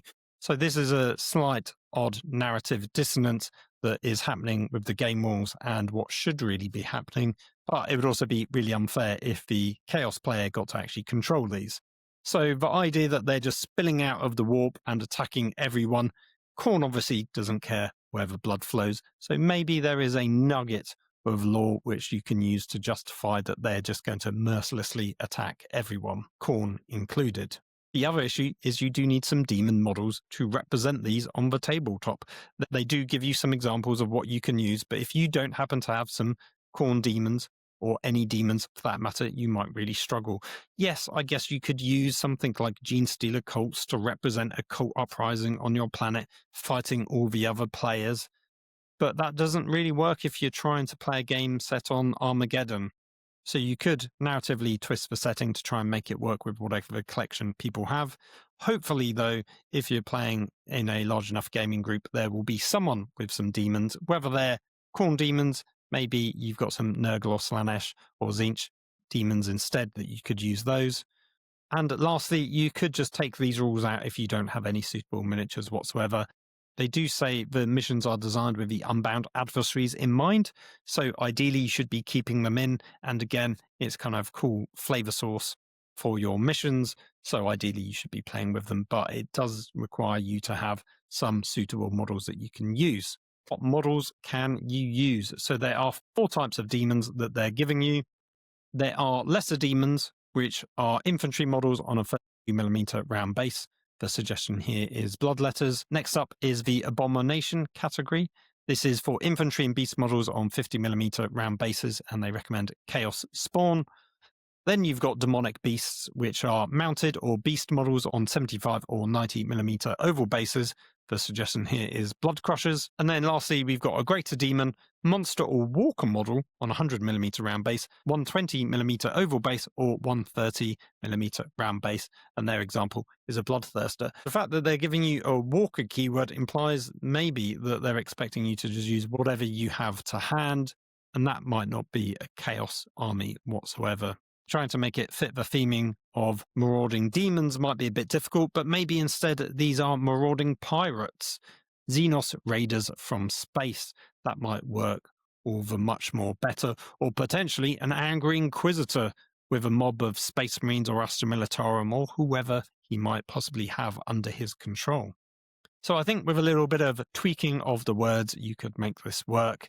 Though for this particular campaign, the theming of demons is most appropriate, so trying to find something closest to that would be best. So the demons are broken down into power level from 1 to 3, 1 being the weakest and 3 being the highest, and there is a little bit of cross-pollination between the two. Each mission that uses the unbound adversaries will tell you what power level you're using and how many you need to deploy. So you consult the power level, and then you will roll a d6. So effectively, on a 1 to 3, you get 1 set of demons, and a 4 to 6, you will get another set of demons. So for example, power level 1, on a roll of 1 to 3, you will get 10 lesser demons, and a 4 to 6, you will get 2 abominations. Then the abominations will appear on the lower half of power level 2, and whatever's on the higher level of power level 2 will appear at the lower level of power level 3, and the top level of power level 3 is, no surprises, a greater demon. There's also rules for random adversaries, which I think is pretty much if you just want to add them in if you're playing a mission that doesn't have them, similar to the Hellscapes or Warp Anomalies. So a great way to just roll some dice and see what you end up having, rather than one of those fixed missions that's going to contain it. Then there's a few specific rules with how you use the unbound adversaries on the tabletop. So for example, they never take battle shock tests, leadership tests, they can't perform actions, and they never gain warp counters. And there's a bit about level of control, which is effectively giving them an objective control score, but they can't ever hold objectives but they still deny objectives. So if your unit is on an objective that has unbound adversaries on, you will still need to beat their control score to take the objective, otherwise it will be contested. Then we've got the unbound adversary's turn. Now this happens at the start of every battle round. It's its own self-contained turn with its mini AI features in it. That's all pretty straightforward. So the movement phase, you move a unit towards the closest enemy unit. Both yours and your opponent's are viable here. In the shooting phase, you shoot at the closest enemy unit. In the charge phase, unsurprisingly, you're charging the closest enemy unit. And in the fight phase, only the unbound adversaries fight. Whoever they're in combat with don't fight. And when it's your and your opponent's turn, the unbound adversaries don't fight in the fight phase. Otherwise, it gets horrendously messy with multiple fight phases each battle round, which is something that happened in the 9th edition multiplayer rules. It's worth noting that if the unbound adversaries are in combat with a unit from your army and your opponent's, they're both going to be equally close to each other, and that is where a key rule comes in. So if at any point, whether it comes to moving, shooting, charging, and in the fight phase, two different units are equidistant from each other, it's the player with the most warp counters across their whole army that gets to break the tie and decide where those unbound adversaries go. And as I pointed out, that is going to be key for combats where there are multiple units between yourself or opponent and the unbound adversaries, because that's when you're going to be base to base and distances are going to be exactly the same. Less likely to happen in other phases, but it still might happen. So it's good that they've included that there to cover those niche examples. And then they've given us the 4 data sheets for the greater demon, the lesser demon, the abomination, and the demonic beasts. They're very pared back. There's only one weapon profile. There are no special abilities. Now, I did check in the Warhammer app against their corresponding recommended units, such as things like the Chaos Spawn and the Blood Crushers. And while these do have similar profiles, they're not exactly the same. So they are different from the actual models that they're meant to be representing. So that's worth bearing in mind. If you own those rules, don't get confused. They're not exactly the same. And likewise, if you did have different models, you can still use these rules to represent them. Now we get on to Crusade Blessings. So this is the difference in experience between the two different armies, which is really good if you've got maybe a new player starting Crusade and someone else has been playing with their Crusade army for a much longer period of time. As I mentioned in the Crusade core rules section, every time a unit goes up a rank, it will gain a battle honor, and in doing so, it will also gain a Crusade point. So you will total up all your Crusade points and work out the difference between yours and your opponent's army. If you are 0 to 4 Crusade point difference, so quite minor, there will be 0 Crusade blessings. If it's 5 to 9 Crusade point difference, it will be 1 Crusade blessing. If it's 10 to 19 point difference, it will be 2 Crusade blessings. And if it's 20 plus, regardless of how high, it's only 4 Crusade blessings. So that is the cap that you max out at, but you get these abilities for free to try and help balance out the difference in the power scale between the two armies. So there are 10 different Crusade blessings plus an additional 3. Those 3 are unique to each individual alliance. So there's one for Imperium, one for Chaos, and one for that marauding Xenos alliance. So let's take a look at a few of them. There's Grand Strategist, which is you start the battle with 2 CP. So a nice simple one. Then there's Stygian Darkness. So until the start of the second battle round, each unit from your Crusade army has the stealth ability.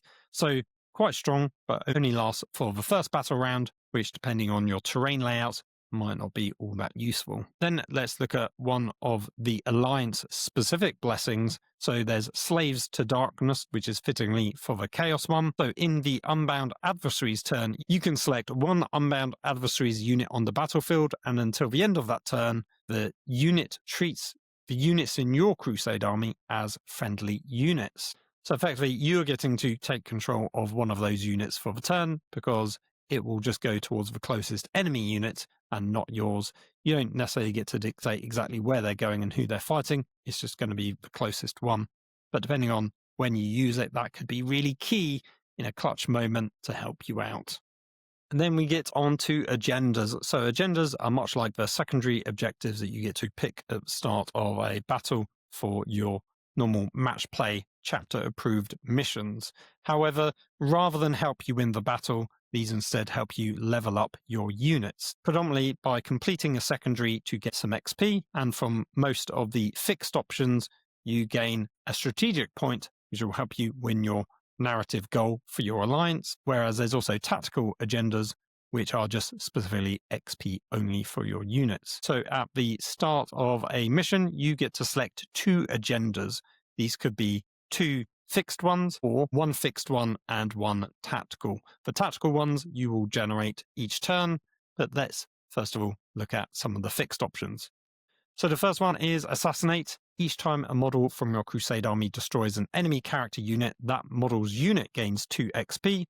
Each time a model from your Crusade army destroys an enemy warlord, epic hero, or unbound adversary's character unit, that model's unit gains an additional XP. Then at the end of a battle, if the enemy's warlord is destroyed, you gain 1 strategic point. And there are 4 more fixed agendas that you can pick from. Only one of them has an action in, so that's worth bearing in mind. But if you decide to pick the tactical agendas, you will generate this in your command phase. Obviously, there's no deck of cards like there is in chapter approved, so instead you have some tables to roll on. So similar to the other mechanics in the campaign system, you'll roll 1d6 to determine which table you will then roll on. So a roll of 1 to 2 is table A, 3 to 4, table B, 5 to 6, table C. You'll then roll a further d6 and determine which of those tactical agendas on that table you now have to do. And then at the end of your turn, you will either have completed that tactical agenda and you'll be eligible to generate a new one in your next command phase. And if you haven't, you can decide to keep that tactical agenda and try and complete it next turn. Or you can choose to abandon that tactical agenda. You don't get anything for it, though, for abandoning it, unlike the secondaries in chapter approved. But also, at the beginning of your command phase, if you generate a tactical agenda that you don't like for 1 CP, you can generate a new one instead. So let's look at some of those tactical agendas. So on the first table, you've got Storm Sight, which is at the end of your turn, select 1 unit from your Crusade army that is within range of an objective marker that you control that was controlled by your opponent at the start of the turn. Your unit gains 2 XP. So steal an objective, gain 2 XP. Nice and simple. On the second table, there is Center Ground. At the start of your turn, select 1 unit from your Crusade army, excluding aircraft and battle-shocked units. That's wholly within 3 inches of the center of the battlefield. That unit gains 1 XP, or that unit gains 2 XP instead if there's no enemy units within 6 inches of the center of the battlefield. And then on table C, we've got Deploy Explosives, which is an action that you can do. You do it in your shooting phase.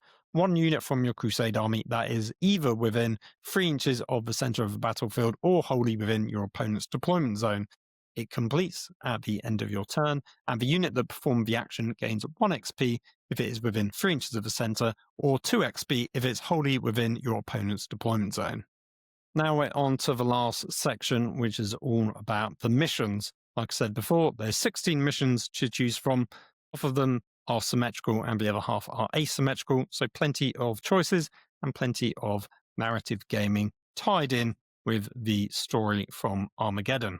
So like with many of the 40k missions, you've got your general mission rules, you've got your victory bonus, you've got your actual mission objectives that you need to complete the game, and then you've got your map showing you the deployment zones, where the objectives might be, and also you've got specifically the unbound adversary's deployment zone as well, which is where those marauding demons are going to appear. Then you've also got a little key just explaining those extra elements on those deployment zones. Under the mission rules, you can see that it lists the hellscapes. In the first mission that we've got under total domination, the hellscape is folded space. The warp event is widespread and major. And then you've got that warp surge anomaly, which you can get by rolling an 11 on your warp anomalies table, which is mission specific. And this is until the next time anomalies would be generated. Each time a unit that uses the perilous shortcut action, see page 94, after that unit is set up on the battlefield, it suffers D3 mortal wounds. The perilous shortcut action is a hellscape specific action that you can use, which allows you effectively to take a unit off the table and redeploy it down on the table. Hence why it's a perilous shortcut. But in doing so, you're going to suffer some mortal wounds for using it. Now, quite often missions might detail some kind of campaign bonus in terms of strategic points or something like that.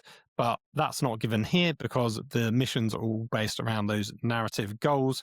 So that's already been covered earlier. However, what you do get is a victory bonus for your army. So if you won at the end of battle, you can select one unit that was wholly within your opponent's deployment zone, and that unit can gain 3 XP. So nothing too crazy, but just a nice way of helping you level up your army as you go on your crusade. So there are a bunch of different missions. As we said, there's some that are symmetrical, and then there are later ones which are asymmetrical, and there are some which deal with the end narrative of the Armageddon story. So for example, the last one being Assault the Warp Gate. That's definitely one to save at the very end of the campaign. It's worth highlighting that at the very end of the book, there's a couple of fold-out pages. So we've got 2 pages showing you your order of battle, which is your main army card, and then we've got your crusade cards, which are your individual cards for your units. So you can photocopy them. And then lastly, we've got the warp anomalies on one page, and then we've also got the hellscapes on the other. So a really handy reference when you're playing the game rather than having to look in the actual book itself. So that is quite useful. So that is the end of the Crusade Armageddon campaign system. It is really in-depth with a lot of extra detail and crunch to it. Do I think it's good? Sort of, yes. I think there's a lot of really interesting elements, but I also think there is potentially too much for most players to deal with. So not only do you have your normal Crusade rules, you've also got custom missions, you've got your hellscapes, you've got your warp anomalies, you've got your unbound adversaries. And unbound adversaries is something I've been talking about for a while. I've been saying that Games Workshop should be releasing little kill team size boxes of just one unit of a completely mad, maraudering Xenos race that you can then just build and paint up as its solo unit, and that will be your effectively unbound adversaries for your casual games of 40k, and they can be causing havoc on the tabletop for you and your opponent to deal with. So those elements are very cool, and it's great to see it here done specifically themed for demons, but I do feel like it might be a lot for players to deal with, especially if they're quite casual players that don't play a lot of 40k and struggle to learn their rules for just their army on its own. But if you are going all into the narrative of Armageddon, this is really solid. It pretty much covers everything that I could think that you could possibly want to recreate the games of Armageddon, with probably one exception, and that's the heroes of Armageddon. Yes, there are rules for mighty champions which apply to just epic heroes, but actually there's a lot of really cool named characters in the lore part of Armageddon. There's Colonel Kors from the Death Corps of Krieg, there's Grandmaster Morvans from the Grey Knights, there's Ascara, the Unbound, who's technically a firebrand cultist, but I would actually use her as a jackal to represent her based on the image and the weapons that she's described as using. These are all really cool characters, but they don't appear in this book whatsoever. The only way you could really represent them is just with your generic datasheet. What I would much rather see is that they either give you specific datasheets for those named characters, but only for using them in this campaign system. So they can't be used in match play elsewhere, unless, of course, you agree to do that with your friends. And effectively, all you're doing is you're taking those generic datasheets and tweaking them a little bit, which is sort of quite similar to how in Age of Sigmar, at the moment, we've got the Scourge of Garan system, where they are taking datasheets from units and characters, breathing them with fresh life and cool and interesting rules, and putting them out here using those existing models. And in Age of Sigmar, more than I can think of in 40k, you do sometimes have a generic model that is represented both with a unnamed character, just as a simple war scroll, generic general, but also a named character version of that war scroll as well. So effectively you could do that here, whether that's a commissar, your Krieg command squad, your Jackal leader, or maybe a Firebrand leader, even your Grand Master of your Grey Knights, or your captain for your Space Wolves. There's plenty of options. In theory, you could do this yourself by just tweaking those Mighty Hero rules. You just apply them to a character that is meant to represent one of those key players in the Armageddon story. Obviously, that's tweaking it slightly, but that would be a really handy way of doing it while still keeping it within the rules that they've presented with us. So I definitely think that is something worth looking into if you wanted to represent those characters. But overall, I really like how the campaign is laid out. I like that they've given you the options for the 3 different alliances, which is pretty much the staple that Games Workshop do now, which is Imperium, Chaos, and Xenos. And the narrative goals is a really interesting one, that it gives you something to do in each phase of the campaign without it forcing the winner to be decided too early on. It leaves it to the last act to determine who is the actual winner. Now, you could say that there's not enough accumulation of points, and that if someone's doing really well early on but then loses that last act, that actually that's a bit unfair. But otherwise, it's really easy to end up in a situation where you're going into the last phase of the campaign, but one alliance has already run ahead and clearly won it, regardless of how well they do in that last one. So potentially, maybe there is a better system where it's finely balanced, but effectively, they've used how well you perform in the rest of the acts as the tiebreaker, which could easily happen. So that's a good sort of balancing mechanic to reward you for doing well early on and also trying to do well in the last act as well. So I think this is a campaign I'd be quite keen to do, but I don't actually have many friends that play Khorne Demons or Grey Knights, so I don't feel like I'd be doing it much narrative justice. But I do have my Krieg army, so I could narratively fill that void and represent Colonel Cause on the tabletop. Let me know what you think to these Crusade rules. If you like it, if you played it, if you enjoyed the campaign or hated it, please let me know in the comments. I'd be really interested to hear from people that have actually played it, what they think of it. But I feel like I've gone on long enough talking about Crusade Armageddon, so we will move on to the next bit of the show. So that is everything for episode 233. Hope you've enjoyed it. You finally made it through the hours to get to the very end of the show, where it's just going to be me talking about a few final things. So let's start off with the old 5-star review. I've actually only got a couple of these left because since this year, no one's left a new 5-star review as far as I'm aware. So if you are enjoying this new format, please do let me know and graciously gift me a 5-star review. This one that we have here today is from Apple Podcasts of Great Britain. It is 5 stars, and it is from Rumham 2021. He says, "All right, Ramblers, let's get rambling. Without a single doubt, it's the greatest 40k podcast going. Really enjoy the laid-back approach and long rambles. Always a pleasure to tune in. Keep it up. Seriously, don't stop. Cry emoji. All the best." And he signs off with XX If Legion on Instagram, which is 10th Legion, which has a full stop between the XXTH and the Legion. And this would be a great chance to actually go through someone's Instagram account and talk about it. However, I tried looking for your Instagram account and I couldn't find it.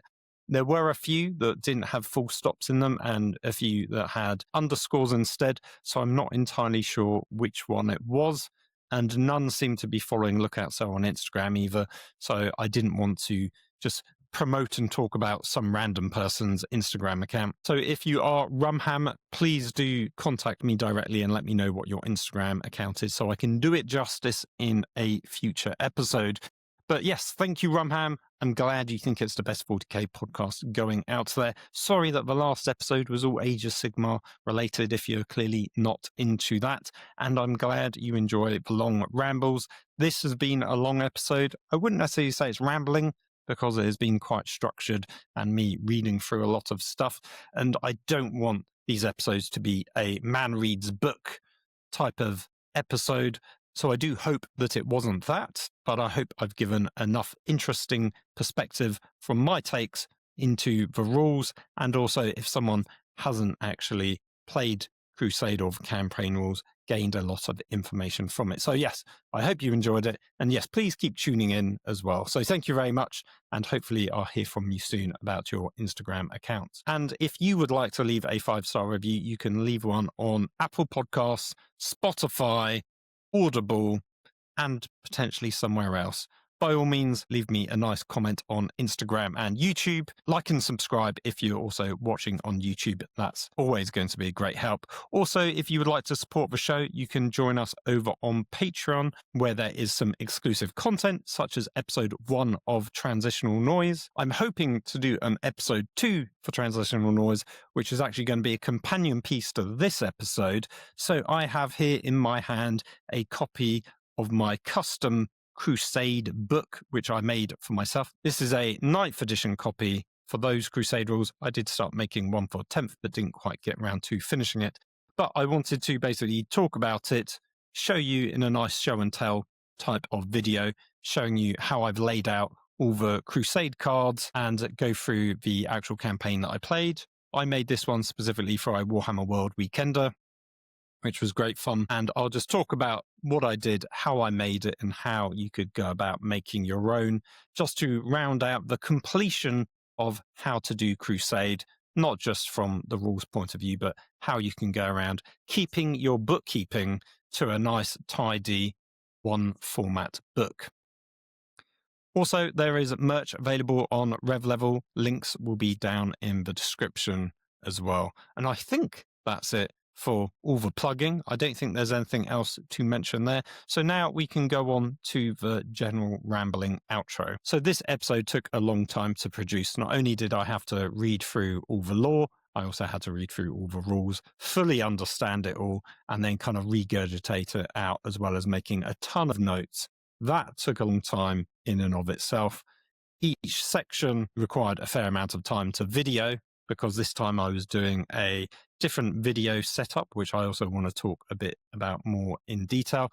So I had a top-down camera, which was basically my phone recording the book, and then my usual laptop webcam just filming myself. It's not in an ideal position because the book's to one side, so I can't just look down and read it, which actually makes trying to read anything from the pages extremely difficult because it's just a little bit too far away from me. The webcam's not particularly high quality because it's just what's attached to my somewhat dated laptop. So if I was to go down this route and try and do this sort of format a bit more, I do think I need some dedicated standalone either webcams, although it feels like for the most part a lot of people use mirrorless cameras, which is exorbitantly expensive. It's at least £300 plus for each one. So it's not really something I want to invest in right away. But if people do have recommendations for good equipment and setups, because ideally what I would like is a camera directly above me looking down, and then a camera directly in front of me filming me, along with some lighting and the mic. And you might notice this time around, I've just repositioned it slightly so it's not taking as much space in terms of the camera view. So in addition to all the recording, the editing took a crazy amount of time. For each hour of final recording, of which there's 3 in this episode, it's effectively taken a full day of work to fully edit it together. And a lot of that is just editing down the audio for mistakes that I've made, trimming the gaps, the ums and the ahs, all that sort of stuff. I'm using a piece of software that is helping speed up that process slightly, but it does require a lot of just going through and listening to everything at least twice to make sure that it is all fully on point and that there haven't been any mistakes. I'm a bit of a perfectionist in that way, where I do want it to look and sound as good as possible. And that was one of the downsides when I was doing Beyond the Tabletop in terms of my tutorial videos on YouTube. It just takes a long time to edit those kind of videos. And there's the added factor in, it's now no longer an audio only podcast, it's video as well. And when you have 2 people just chatting away, that feels like it's a much more easier, free flowing type of conversation, whereas when it's me just talking to a camera, I feel like I'm making a lot more verbal mistakes that then need to be edited out, which I just didn't get when it was me and Dan talking. Hopefully I can get a bit more confident in doing this and that editing time will go down, and eventually maybe I will look at doing some live streaming if that is something that people would be interested in. So we just have to see how things going on in future episodes. So if you like this format of the top-down camera and me going through stuff, please do let me know. I would love to do something similar for 500 Worlds. And in talking about 500 Worlds, I'm currently reading through the lore of 500 Worlds. It feels actually like there's quite a lot of lore and story in there.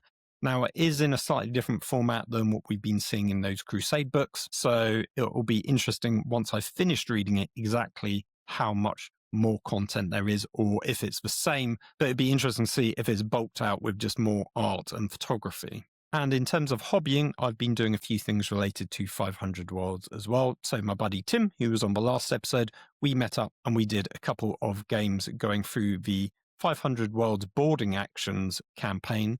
Those are quite interesting. There are 3 different types of mini campaigns for those boarding actions. There's one using the specific new Necron terrain. There's one using the old style boarding action terrain. And then there's another one which mixes and matches the two. And that one is a slightly longer campaign setting, but the ones that just use one style of terrain is just 3 missions each. So we did the classic boarding actions because that's all I have. We managed to play 2 games. I won the first one. Tim won the second one. So the final game of that campaign hangs in the balance, and there's all to play for. Tim was playing Necrons, and I was taking my Thunder Warriors, which is using Custodes rules. So we played through that. That was great fun. And then the other 500 Worlds related bit of hobbying that I've been doing is I've been playing the 500 Worlds campaign with a couple of people. Dan is one of them. Richard is another. And there's a few other people involved as well. Tim, sadly, wasn't able to make this one, but it has been a great fun experience. We played 1 mission so far, and I have 2 more games lined up with actually Dan and Richard on this weekend. So that'll be great to play the second phase of the campaign. And as part of doing an episode all about 500 Worlds, I would also love to talk about that 500 Worlds campaign in a bit more detail and maybe log it as we progress. I am in the marauding team of raiders, being led by my Inquisitor, guiding the Thunder Warriors, who are in cahoots with a band of Drakari. For Team Imperium, there are Blood Angels and Ultramarines, of which Dan is playing the Blood Angels. And then we've got a team of Chaos players, which Richard's in, he's Chaos Knights, and then we also have World Eaters as well. So our team sadly didn't do well in our first phase of the campaign where we both lost our mission. The missions are quite interesting, but they were tailored in a way where playing the mission to just win would have been quite boring, and I didn't do that, so I lost sadly. And I also had some terrible dice rolls. But I think I will save that story for another time when we talk about the campaign in detail. So hopefully that will be in a future episode. And talking about future episodes, what's going to happen next? I don't think 500 Worlds will be the next thing to talk about because it takes so long to read the lore while also making notes on it as well. I've tried to be a little bit more succinct this time around, so I'm not going quite as in-depth as I did with this Crusade Armageddon book because it felt like it was maybe just a bit too detailed. But again, I would like to know some feedback on what people thought and if they enjoyed it. So the next episode, I think I'm going to do a model review talking about some of those new previewed minis and talk about the design evolution of them. The things like the new previewed Defiler and the Mutilators, looking at those designs and seeing what other elements have inspired them to create the current iteration of them. I'm also going to do the same for the Adeptus Mechanicus minis that they previewed, both in terms of the character and the new squad, along with the brand new Imperial Knights variant that they've just previewed as well. And if something else comes out between now and that recording, I will also include that as well. So I think that's going to be the next episode. And I also really want to do an episode deep diving how I go about creating and researching a new custom army. So previously I've done my Minotaurs and my Thunder Warriors, and I have a process which I go through in terms of doing a lot of research and development in terms of the narrative elements, unit structures, squad markings, the history of the army and the faction, whatever it might be, and then develop an identity for the type of models that I want to collect and how I will then go about building and painting them and converting them up. So there's probably enough content for me to talk about in relation to those past projects of the Minotaurs and the Thunder Warriors. and then in a companion episode, talk about how I would apply that to Huron Blackheart and the Red Corsairs, because seeing those models, I have kind of fallen in love with them. So I am very, very tempted to go about collecting a small force of Red Corsairs. Now, before I go off and splurge loads of money on a brand new army, I'm holding out for the new Maelstrom book, which is going to have lots of juicy lore for me to read and great pictures to inspire me when I'm looking at Red Corsairs, which is part of the process of developing a new army. One of those things might be the next episode. I'm not entirely sure which. I think the models ones will come first, but do let me know if you've got a preference. So I did want to keep the outro quite short and brief because the episode is pretty long as it is. I hope you've enjoyed it. I will see you in a couple of weeks' time for the next episode. Until then, take care and goodbye. Bye-bye, everyone.